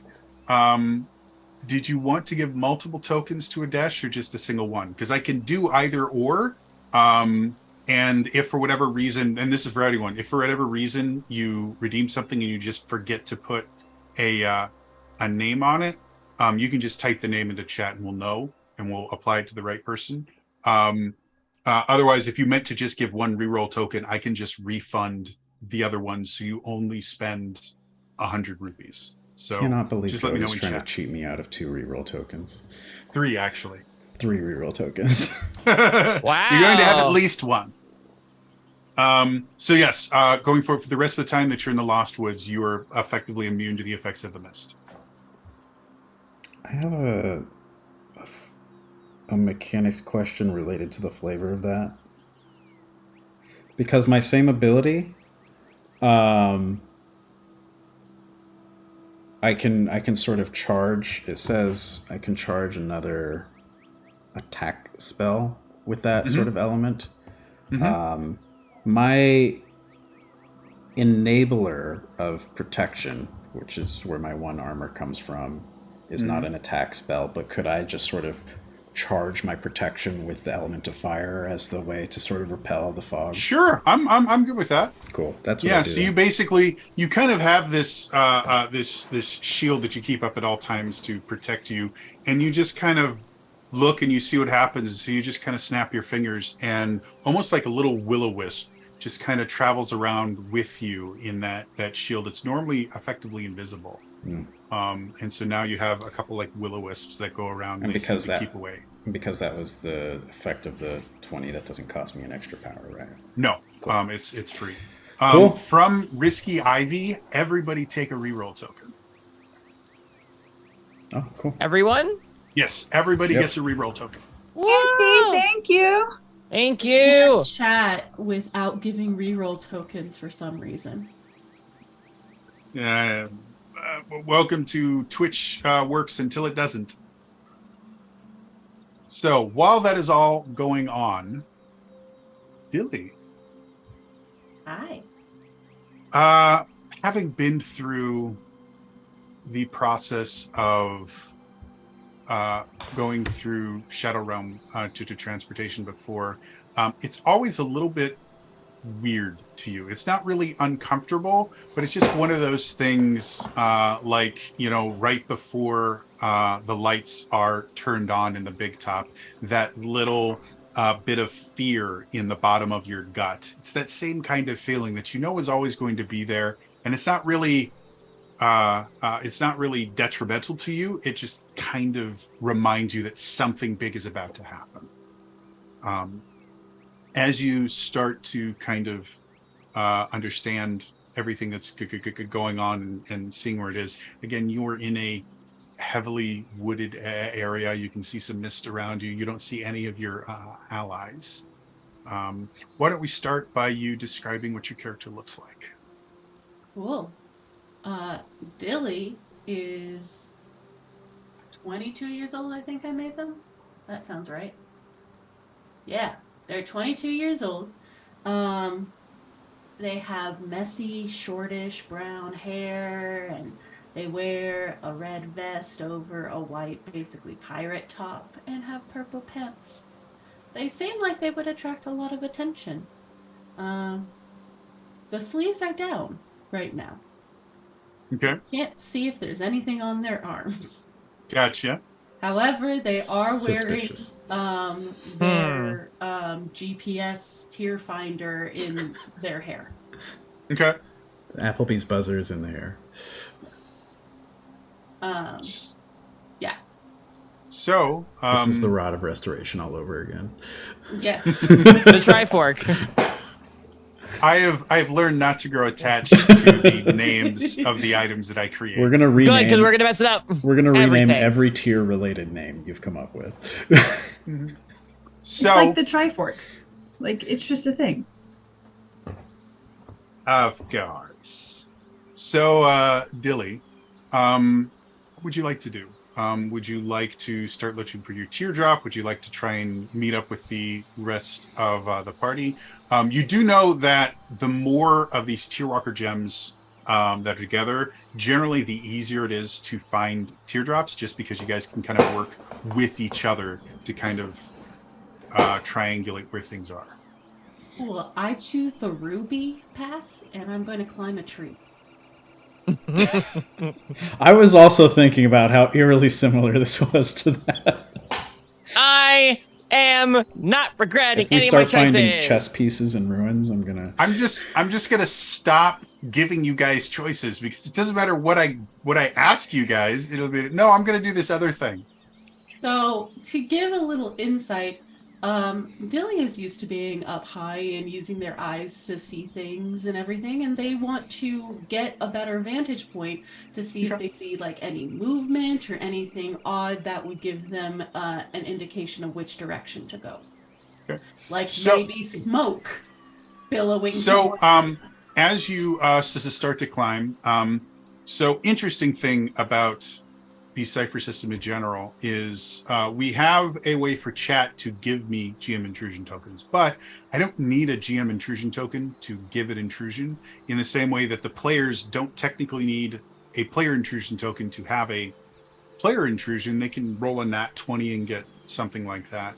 The unique thing about it is if I give an intrusion without a token, I'm going to make whatever you're going to be doing more difficult, but I'm going to give you a player intrusion token, and you can choose one other member of the party to also receive a player intrusion token. He's explaining this who because else? he's Power. about to give a GM intrusion. Yeah. So who would you like to give a player intrusion token to? I don't want that power. I feel like Lex could really use one. Well, I Lex actually could. I rolled a d4 and I got 4, and based off left to right order, that's Lex. All right. Thank you. So go ahead and take that one. Intrusion tokens, again, are basically, you can just say, I'm going to decide for this role, there is this particular thing that is in my favor. You can also, if you want, use a player intrusion token to cancel my GM intrusion. Because you're getting given that for this one, you can't use it for this one, but future ones, if an intrusion happens, you can just go, you know what? No, it doesn't, and cancel them out. No, You're wrong. it's like a silvery barb stitch. Got it. I So- get one and Lex gets one. As you, as you are starting to climb up the tree, first of all, you notice your arms getting heavier than they normally are. You climb things so often, this should not be difficult for you. But for whatever reason, this is getting very difficult, and you start feeling your arms to ache. And then the tree that you're on moves. I And you would realize like that to you are add climbing. Something that I was thinking the entire time since Elias started his turn, and that is I am singing I Talk to the Trees from Paint Your Wagon under my breath as I climb. All right. So as you're climbing, you feel the tree kind of shift below you. Again, you're familiar with the fact that there are these trees sometimes that just kind of get up and try to attack whatever is near them. You realize you are currently on it. So while you're climbing, I would like you to make me a courage roll. And that's going to be, because you're on something that's moving, it's going to be a difficulty 5. Okay, so I have to get 15. Now, as a quick explanation, every character has a number of skills. And the skills themselves tend to be relatively broadly defined. So if you do have a skill that you're like, you know what, this seems like this would fall under that, just say, hey, can I use this skill? And if you are trained in the skill, that lowers it 1 difficulty level. If you are specialized in it, that lowers it 2. So I don't think you have anything that would work on this, but I figured I'd give that. I don't think you have any skills, but I'm just letting you know. It depends on how intelligent the tree is. They're kind of dumb. Okay. It doesn't matter because I got an 18. 18, cool. So as the tree starts kind of moving and you get higher and higher, you realize that the main way for these trees to attack is they will fall. And they're large enough that if you get hit by one of these things, it hurts bad. It is a remarkably uncomfortable of a feeling. And so you realize you can't stay on this tree, but you've gotten high enough at this point that going to the ground, you don't think you'd have enough time to kind of dodge out of the way. So you simply look, see another tree that you think is within jumping distance, and just go, okay, and you make this leap through the air. I've been on the trapeze before. You you instinctively start to put your hands out to be caught by whomever is else on the trapeze, realize that there's no trapeze, and just like bear hug this new tree. And you watch as the other tree just lands on the ground, gets up, and the tree seems to have completely lost where you are. It just kind of wanders a little bit and then starts to dig itself back into the ground as you're able to get to the top of the canopy and look around. And again, you recognize that you're in the Lost Woods, which, belonging to the kind of traveling circus that you grew up in, you know, is the one place that you have never performed anywhere even remotely close to, because it's just too dangerous. And you Look do at me see, now, Mom. You do see, doing some very quick math in your head, you do see about like a 15-minute walk away, what looks like smoke that used to be from something that's on fire, but whatever was creating the smoke has stopped being on fire. But you can see the remnants of the smoke. And so you think you have located one of your party members, though figuring out which one is playing with fire. Well, to be perfectly honest, no, you're relatively certain it's probably a dash. Do I want to go towards a dash? Or... Question you have to answer. Yeah, I will. I sit here trying to think, does anyone else have fire? No, it's a dash. Yeah, but I want to head in that direction from the treetops, not on the ground. Okay. I'll say with each additional tree that you jump to, it becomes significantly more difficult. So I'm going to say if you want to try and do it from above, you can. It's going to be a difficulty 6 task to make it all the way to him. Difficulty 6 courage roll. I have very little courage.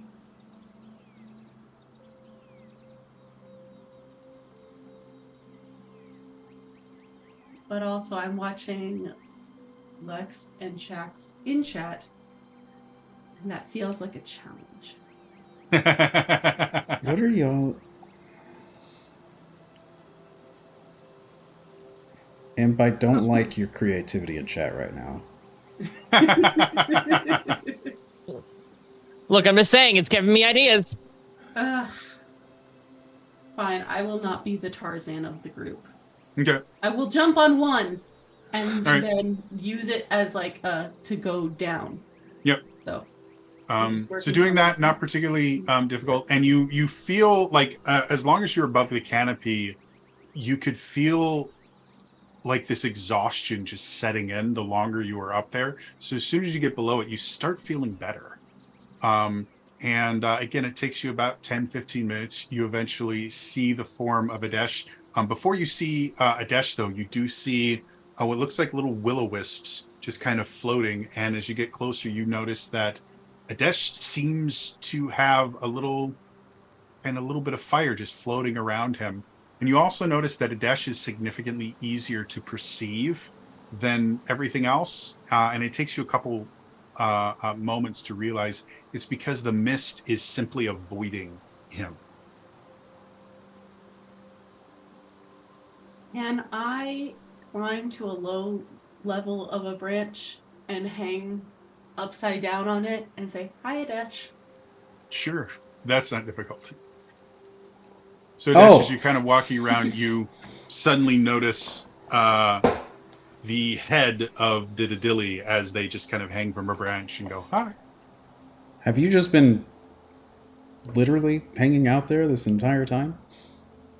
Not the whole time. Right. Did you find your teardrop? No, but I found you. Yeah, well, it's a start. I haven't found mine either. But these things are supposed to work better when we're together, right? So maybe we'll have better luck now. Yeah. Have you seen any of the others? No, just a bunch of angry trees and fog. Did one try and fall on you? Yeah, and then I burned it to a crisp. Oh, you burnt it? I just jumped to a different tree. Yeah, no, I didn't do that. Yeah. So you're gonna hang up there all day, or are we gonna try to look for it? You can, if you stick near me. The fog, the angry fog, doesn't like my will-o-wisps too much. So I'm gonna lift the arms up, grab the branch, and do a flip down. Okay. No, not So, everything's a show, right? Okay, yeah. Well, just wander in a direction. As you guys start to wander off, Maddo. Hey! Um, What? How?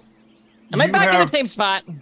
Surfed a few times, and it seems that every time you go off and try to find, you always end up in the same spot. And somehow you've taken a different path each time. So there are now kind of shield marks in like 7 different directions that all lead back to the same spot. Kind of like all. This is confusing. I feel like I'm going in. It's like I'm going in circles over here. What the heck? Do I at least recognize that I'm doing? I'm making the path so still the shield. It's not so bad that you the mists have not affected you so much that you don't recognize your own tracks. But yeah, no matter what you do, you seem to just keep on here. Huh. Well, shit. Can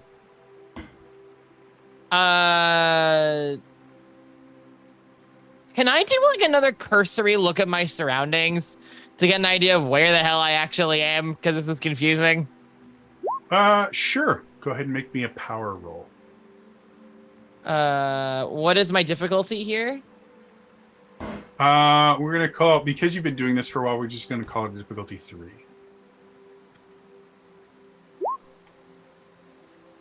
I'm gonna call that one 15. That's a success. So looking around, you again, you can see the forest itself, and you start recognizing a pattern to the tracks that you keep seeing. Whereas basically every about 10 feet, you will make an adjustment to the path that always seems to go in the same direction, which is why you keep returning to yourself. To your starting point. You think if you resist the urge to make these course corrections, you can get out of this endless loop of surfing to yourself. Okay. I'm gonna try that. It's like, come on. I can get out of this loop. Let's go! And then I try again. 17th time's the charm. Yep.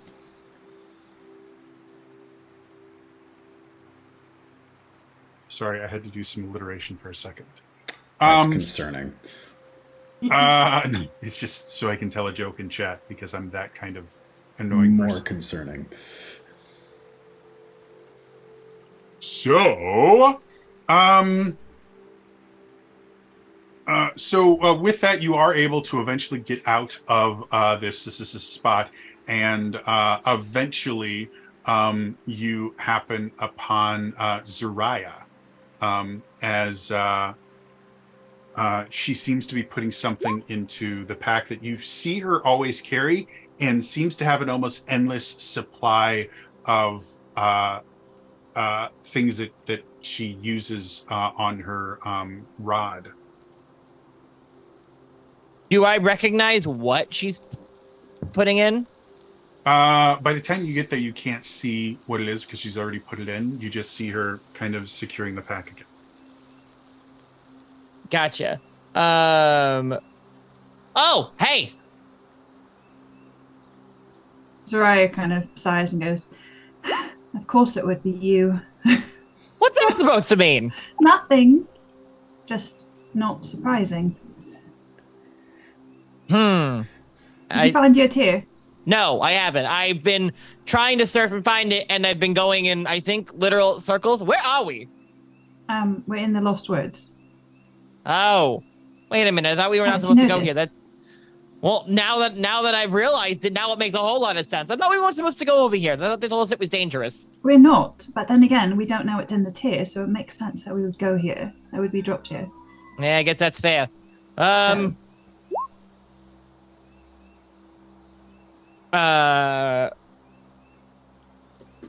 second. Does my necklace show any other like notification that I'm relatively close to anything? Once a teardrop is kind of claimed by a person, your Tearwalker gem will not resonate with it. So the only thing that your Tearwalker gem is resonating with is the fact that you are next to another Tearwalker. Got it. Yeah, I still haven't found mine yet, but good. Glad that I found you though.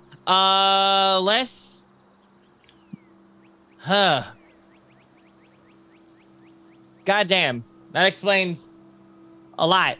How about you follow me and we can try and find it together? Yeah. Why don't you lead the way? Because clearly my direction ain't working right now. Yeah, sounds like it. So, if either one of you would like to roll me a power check, being next to another Tearwalker will give you an asset on the roll, which reduces the difficulty by 1. We're going to call this base for finding your the nearest teardrop is 3 difficulty, so this will reduce it down to a 2. Would you like to roll that, Lex, or shall I? You're technically in the lead and you've been rolling slightly better than me today. I'm gonna let you field this one, Chief. Okay. And what am I beating? 9? Normally be difficulty 3. Because you have an asset, it goes down to difficulty 2. So 6. So 6. 6. Out of 20. Another natural 20? So okay, now I'll call it rolling a checks. So for those of you never wondering, rolled 2 20s in a row. Holy crap! Amazing! One for other chance. This is what's called having loaded dice.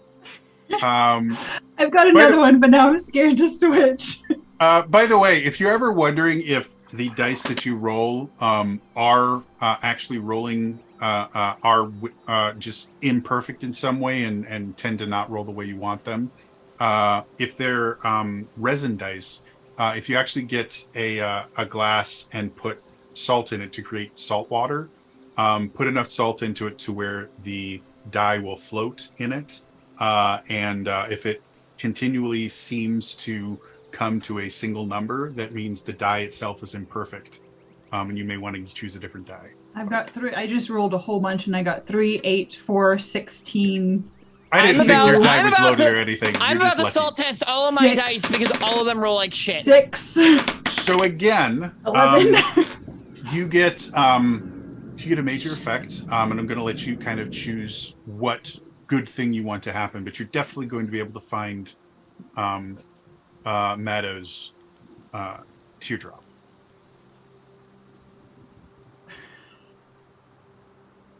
Sorry, it's kind of mean.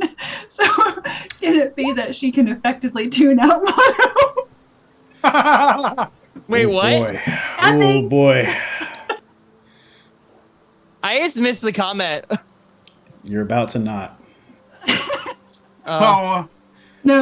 Sure. We're gonna say that's too mean. Okay. I was gonna make you specialized in ignoring him for. We'll figure out when it stops, but you can choose a different one if you want. Damn. I was kidding. I'm sorry. She's not very nice. Noted. And your character is meaner than you are, and you're apologizing constantly for what they're doing. I probably will be. Let's see. Can you just give me some ideas of what would be beneficial? Sure. So because this is a role based on finding the teardrops, we could just give you a bonus for as long as you're in the Lost Woods. Basically, locating teardrops, you will always have an additional asset for finding them. Okay. Cool.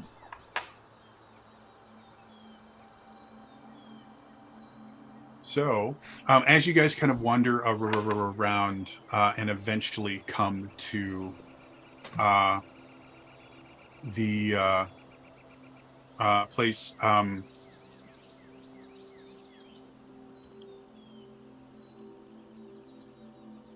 Maddo, there we go. I have like 4 different screens and none of them had his name on it right now. Maddo, you do see a strange looking device.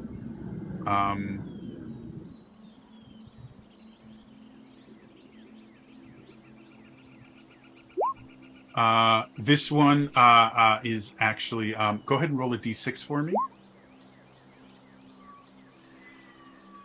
3. 3, cool. Maddo, you are also getting a detonator because I rolled almost the same number. So you're getting a detonation teardrop. But this one is actually sonic.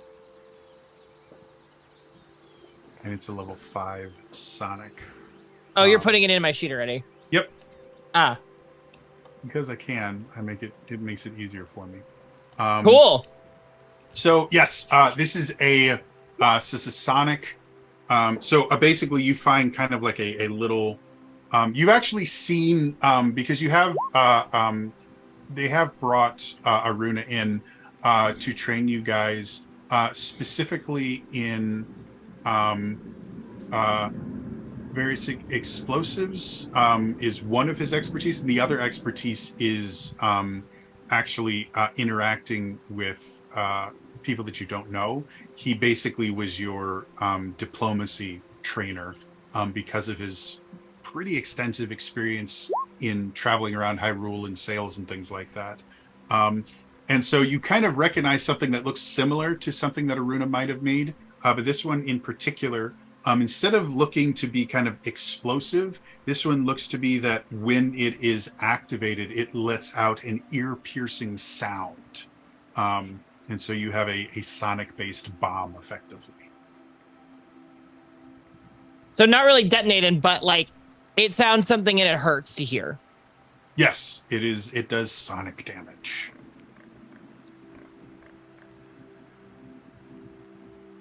Okay. Oh, sweet. I found it. Oh, nice. This could come in handy. Thanks for the help.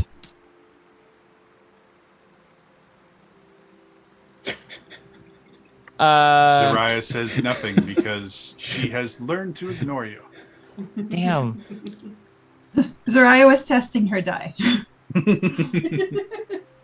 Amazing. Yeah, I go back to Zariah. I look at Zariah and said, "Hey, thanks for the help. Oh, this is quite the place. I don't think any of my shields would technically help navigating, but Are you sure it's your shields? No, but right. Maybe I could talk to somebody, and maybe I could get we could make something that I could put on a shield that could help navigate through the lost woods. Who are we going to talk to? Do we need to find out the people? Do we need to go back to your shop? Who are we going to talk to besides me? And I don't work on shields. I'll figure it out. I'm just talking out loud. I can work on shields. I'm talking out loud, so it's fine. It's fine. I'll figure it out.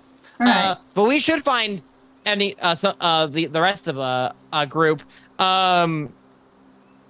Do we see any of the smoke and fire that I don't hear you. Hear you, Jody. Jody, yeah. I muted my mic. That would explain it. Yeah. Yeah. Every time. From where you guys are, all the smoke and everything would be above the canopy, and you can't see that. However, as you guys are, as you all are sitting there, you suddenly hear this.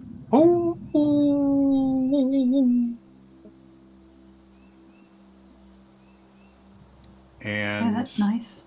Adesh and Dilly, you guys also hear this.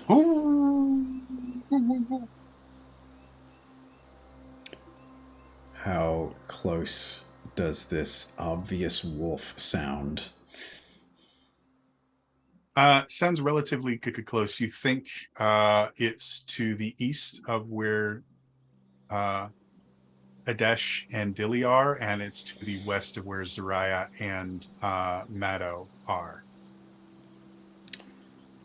Can I take out my Chili's buzzer and hold it in the direction of Applebee's? Excuse you. I'm just gonna say a different. I'm just gonna say a different mediocre restaurant every day. Different mediocre restaurant every time. We're gonna keep it running tally. So Applebee's and Chili's. Can I take it out and just try to focus on its reaction and hold it towards the direction of the sound, see if it gets a slightly stronger reaction or not? Sure.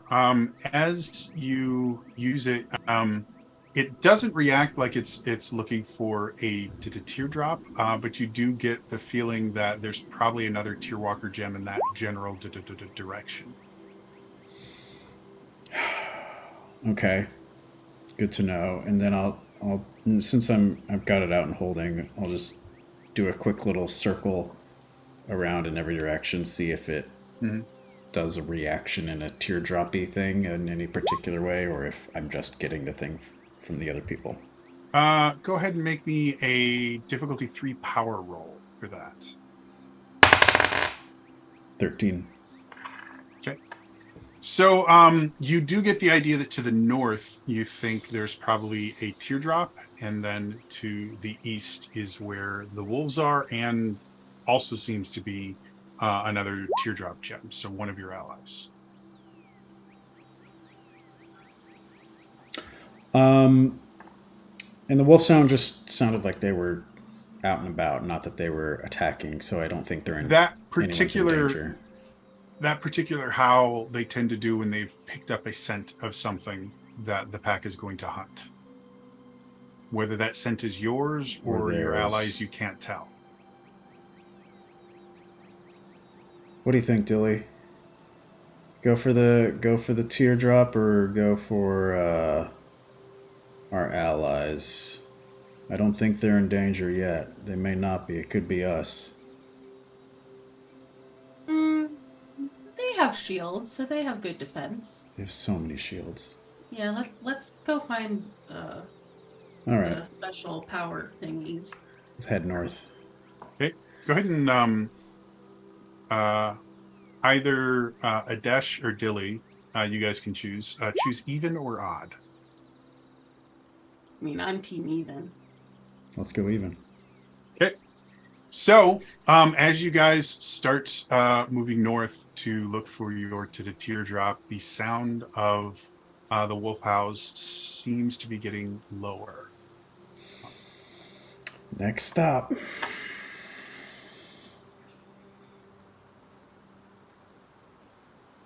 Finally, a different number. Why don't you go ahead and roll me a D6, I think. Who's rolling a D6? Adesh. 6. All right. So let's get your character sheet open here real quick. Come on. Roll20 is slow for some odd reason. So this is going. What did you roll again? 6. 6. Wow. So this is going to be a level 10 cipher. Or teardrop, sorry.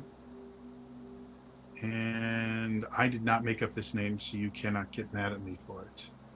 I'm ready to get mad at you for it. It's called a shocker teardrop.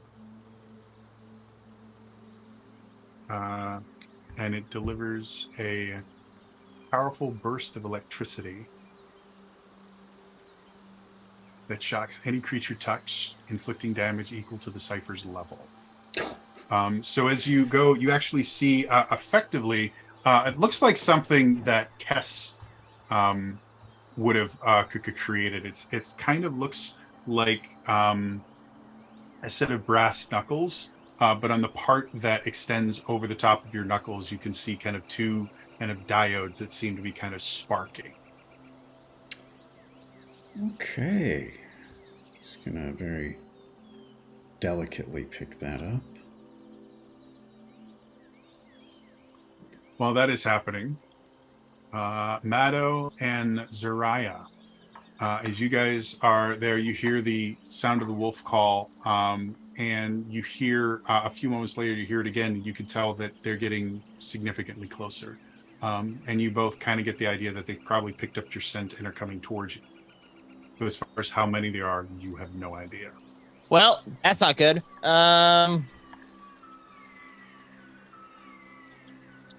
Welp.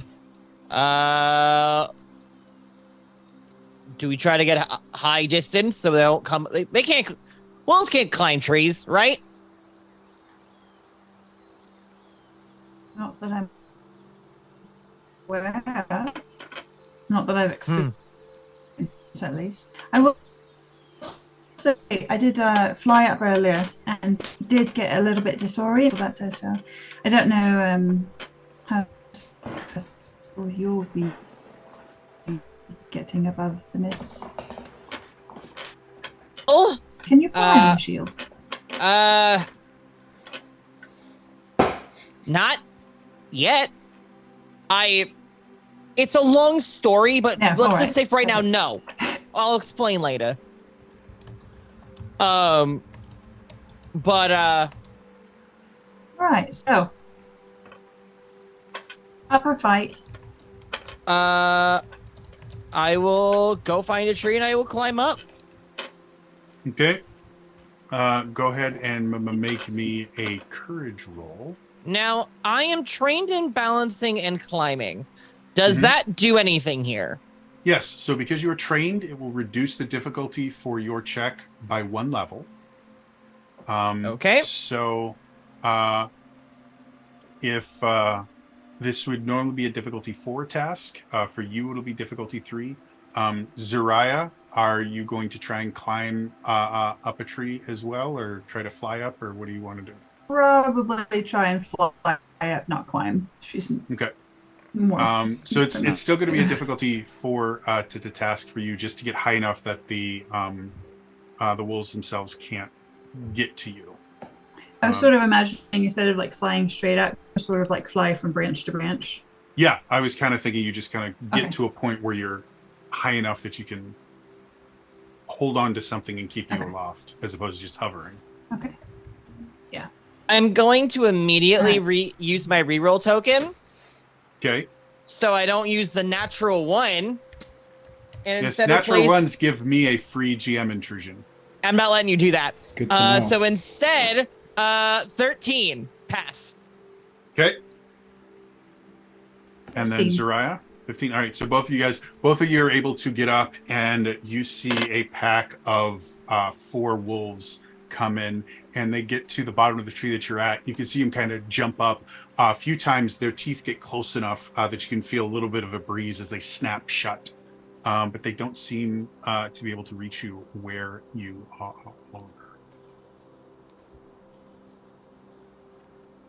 Can Zariah use her... we didn't give it a name yet. We need to give it a name. I did actually give it a name in the game. I think we call it the Shadow Builder Rod. I'm just kidding. That's what I have. We can change the name later if you don't like it, because you guys don't like to keep the names I give it. But right now we're calling it the Shadow Builder Rod. Stick. That's quite a mouthful.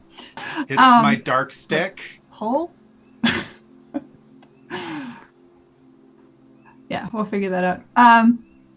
Can she's used this in front of everyone before, or not yet? In the 6 months that you've been working with them, you have had combat training. So I would assume, because it's a pretty primary part of your combat abilities, is you've used it quite a few times. Okay. I wasn't certain because it was during training and the moms don't know, so one of them now does. I'll say Kess really wasn't involved a lot with your combat training. Combat training was mostly Arel. Kess is literally running a company. Then, yeah, she's going to... Yeah, but Mama Zelda might have been. The murder mama might have been. Oh, yeah. Cool. So she's going to take her Shadow Builder stick. So if Zolta was involved at all, then she wouldn't have used it unless she was alone. Yeah. I would say both Arel and Zulta helped with your combat training. Arel tended to focus a lot more on working with Adesh than the rest of you, because they both kind of had that magic of ability, and a little bit with Dilly, simply because the ranged attack was her specialty, whereas Arel was a little bit closer to more of a melee specialist. So I would say there's probably a few combat training sessions where Zulta was not around, so maybe half and half. Okay. Zulta has a lot of kids to take care of. Yeah. Yeah, this is true. That means we go to a recital instead of training session. Yeah. You guys are very, very familiar with hot cross buns.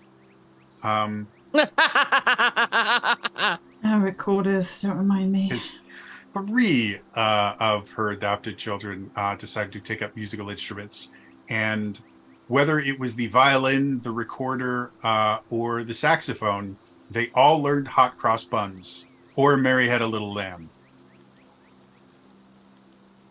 Yep. By the third time, Zolta stopped breaking things.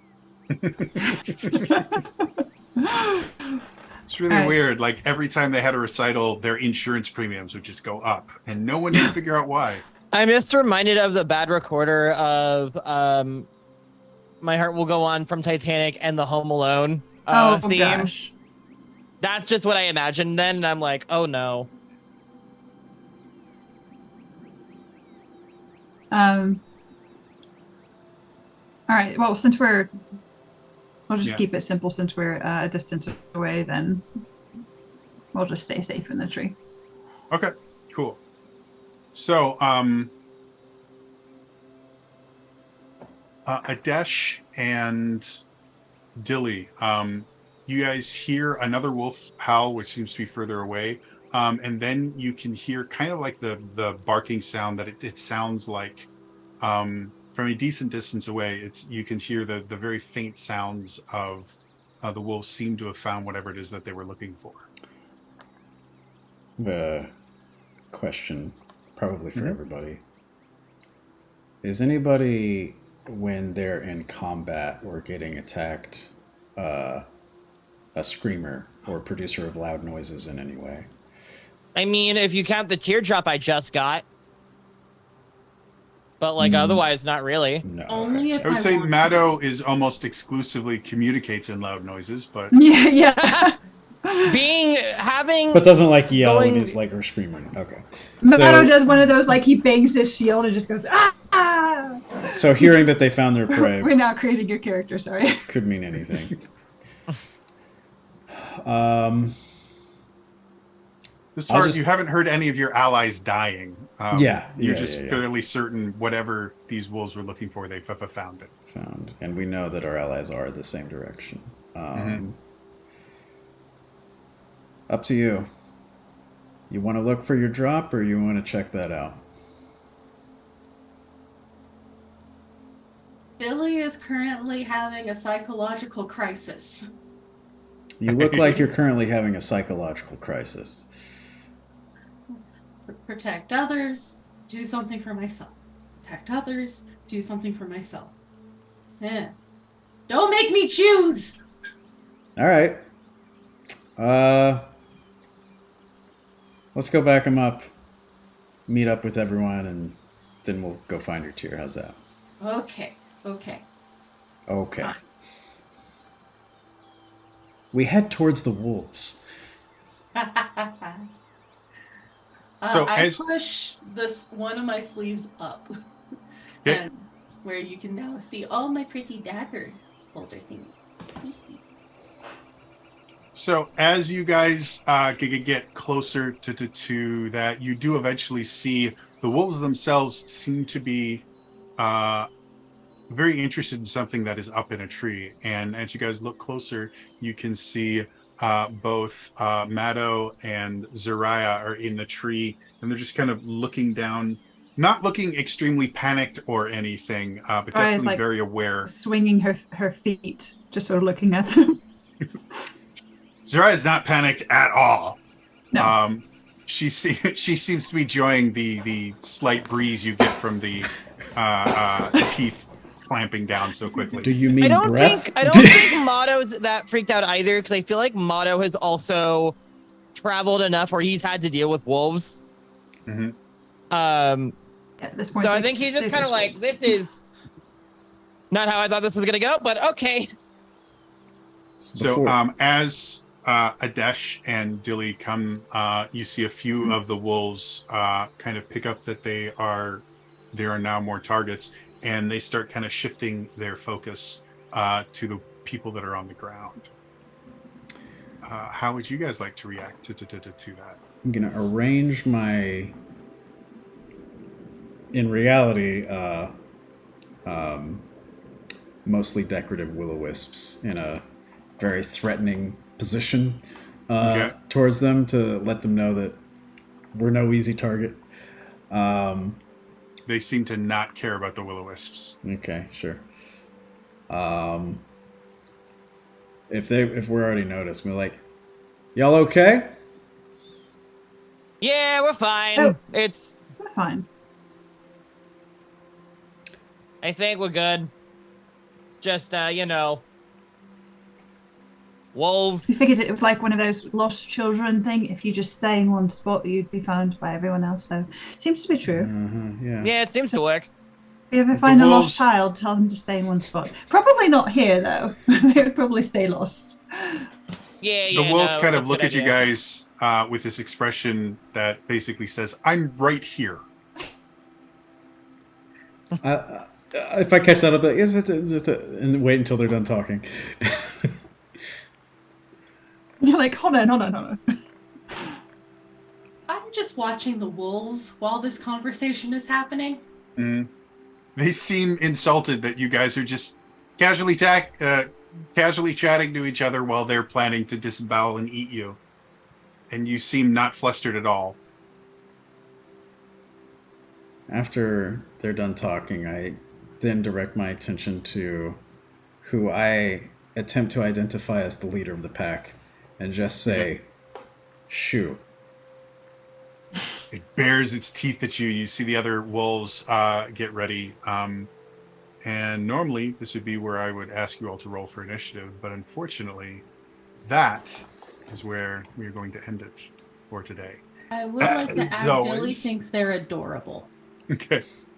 As always, if you missed any of this episode, we do have all of these available on the Twitch channel VOD, generally within a day or two. So you can always catch up there. Otherwise, we do upload them to the YouTube channel as well. Again, generally within a day or two. So watch either place, watch both, leave comments about how cool it is to watch it live. All of those wonderful things. For those of you watching on the Twitch VODs or on YouTube, hi, come watch us live. The Twitch VOD is available usually within a few hours of the broadcast, and the YouTube upload is a day later, Sundays. And did we also want to mention a change from the Realms of the Wild to how often we're playing? Yes, I was going to say that as well. We used to play every other week. We have now turned this game into a weekly game. So we will be back next week with a mostly full cast. We'll actually have the same number of people, but we will be trading one person for another, just because IRL is a thing. You are not a rel. There is no rel. Who's a rel? IRL. Oh, IRL. Like iCarly. Maybe we're all a rel. Sorry. Maybe we are. Sorry. Maybe the whole world is a rel. Jax, I'm going to have to consult you about Arel's part in my backstory after this. Okay. But that being said, next week we are going to be playing. You will get to meet Kiri's amazing and wonderful character. And yeah. Otherwise, that is going to be all for us this week. And we will see you guys next week for another exciting adventure in Tears of the Realms. Bye-bye.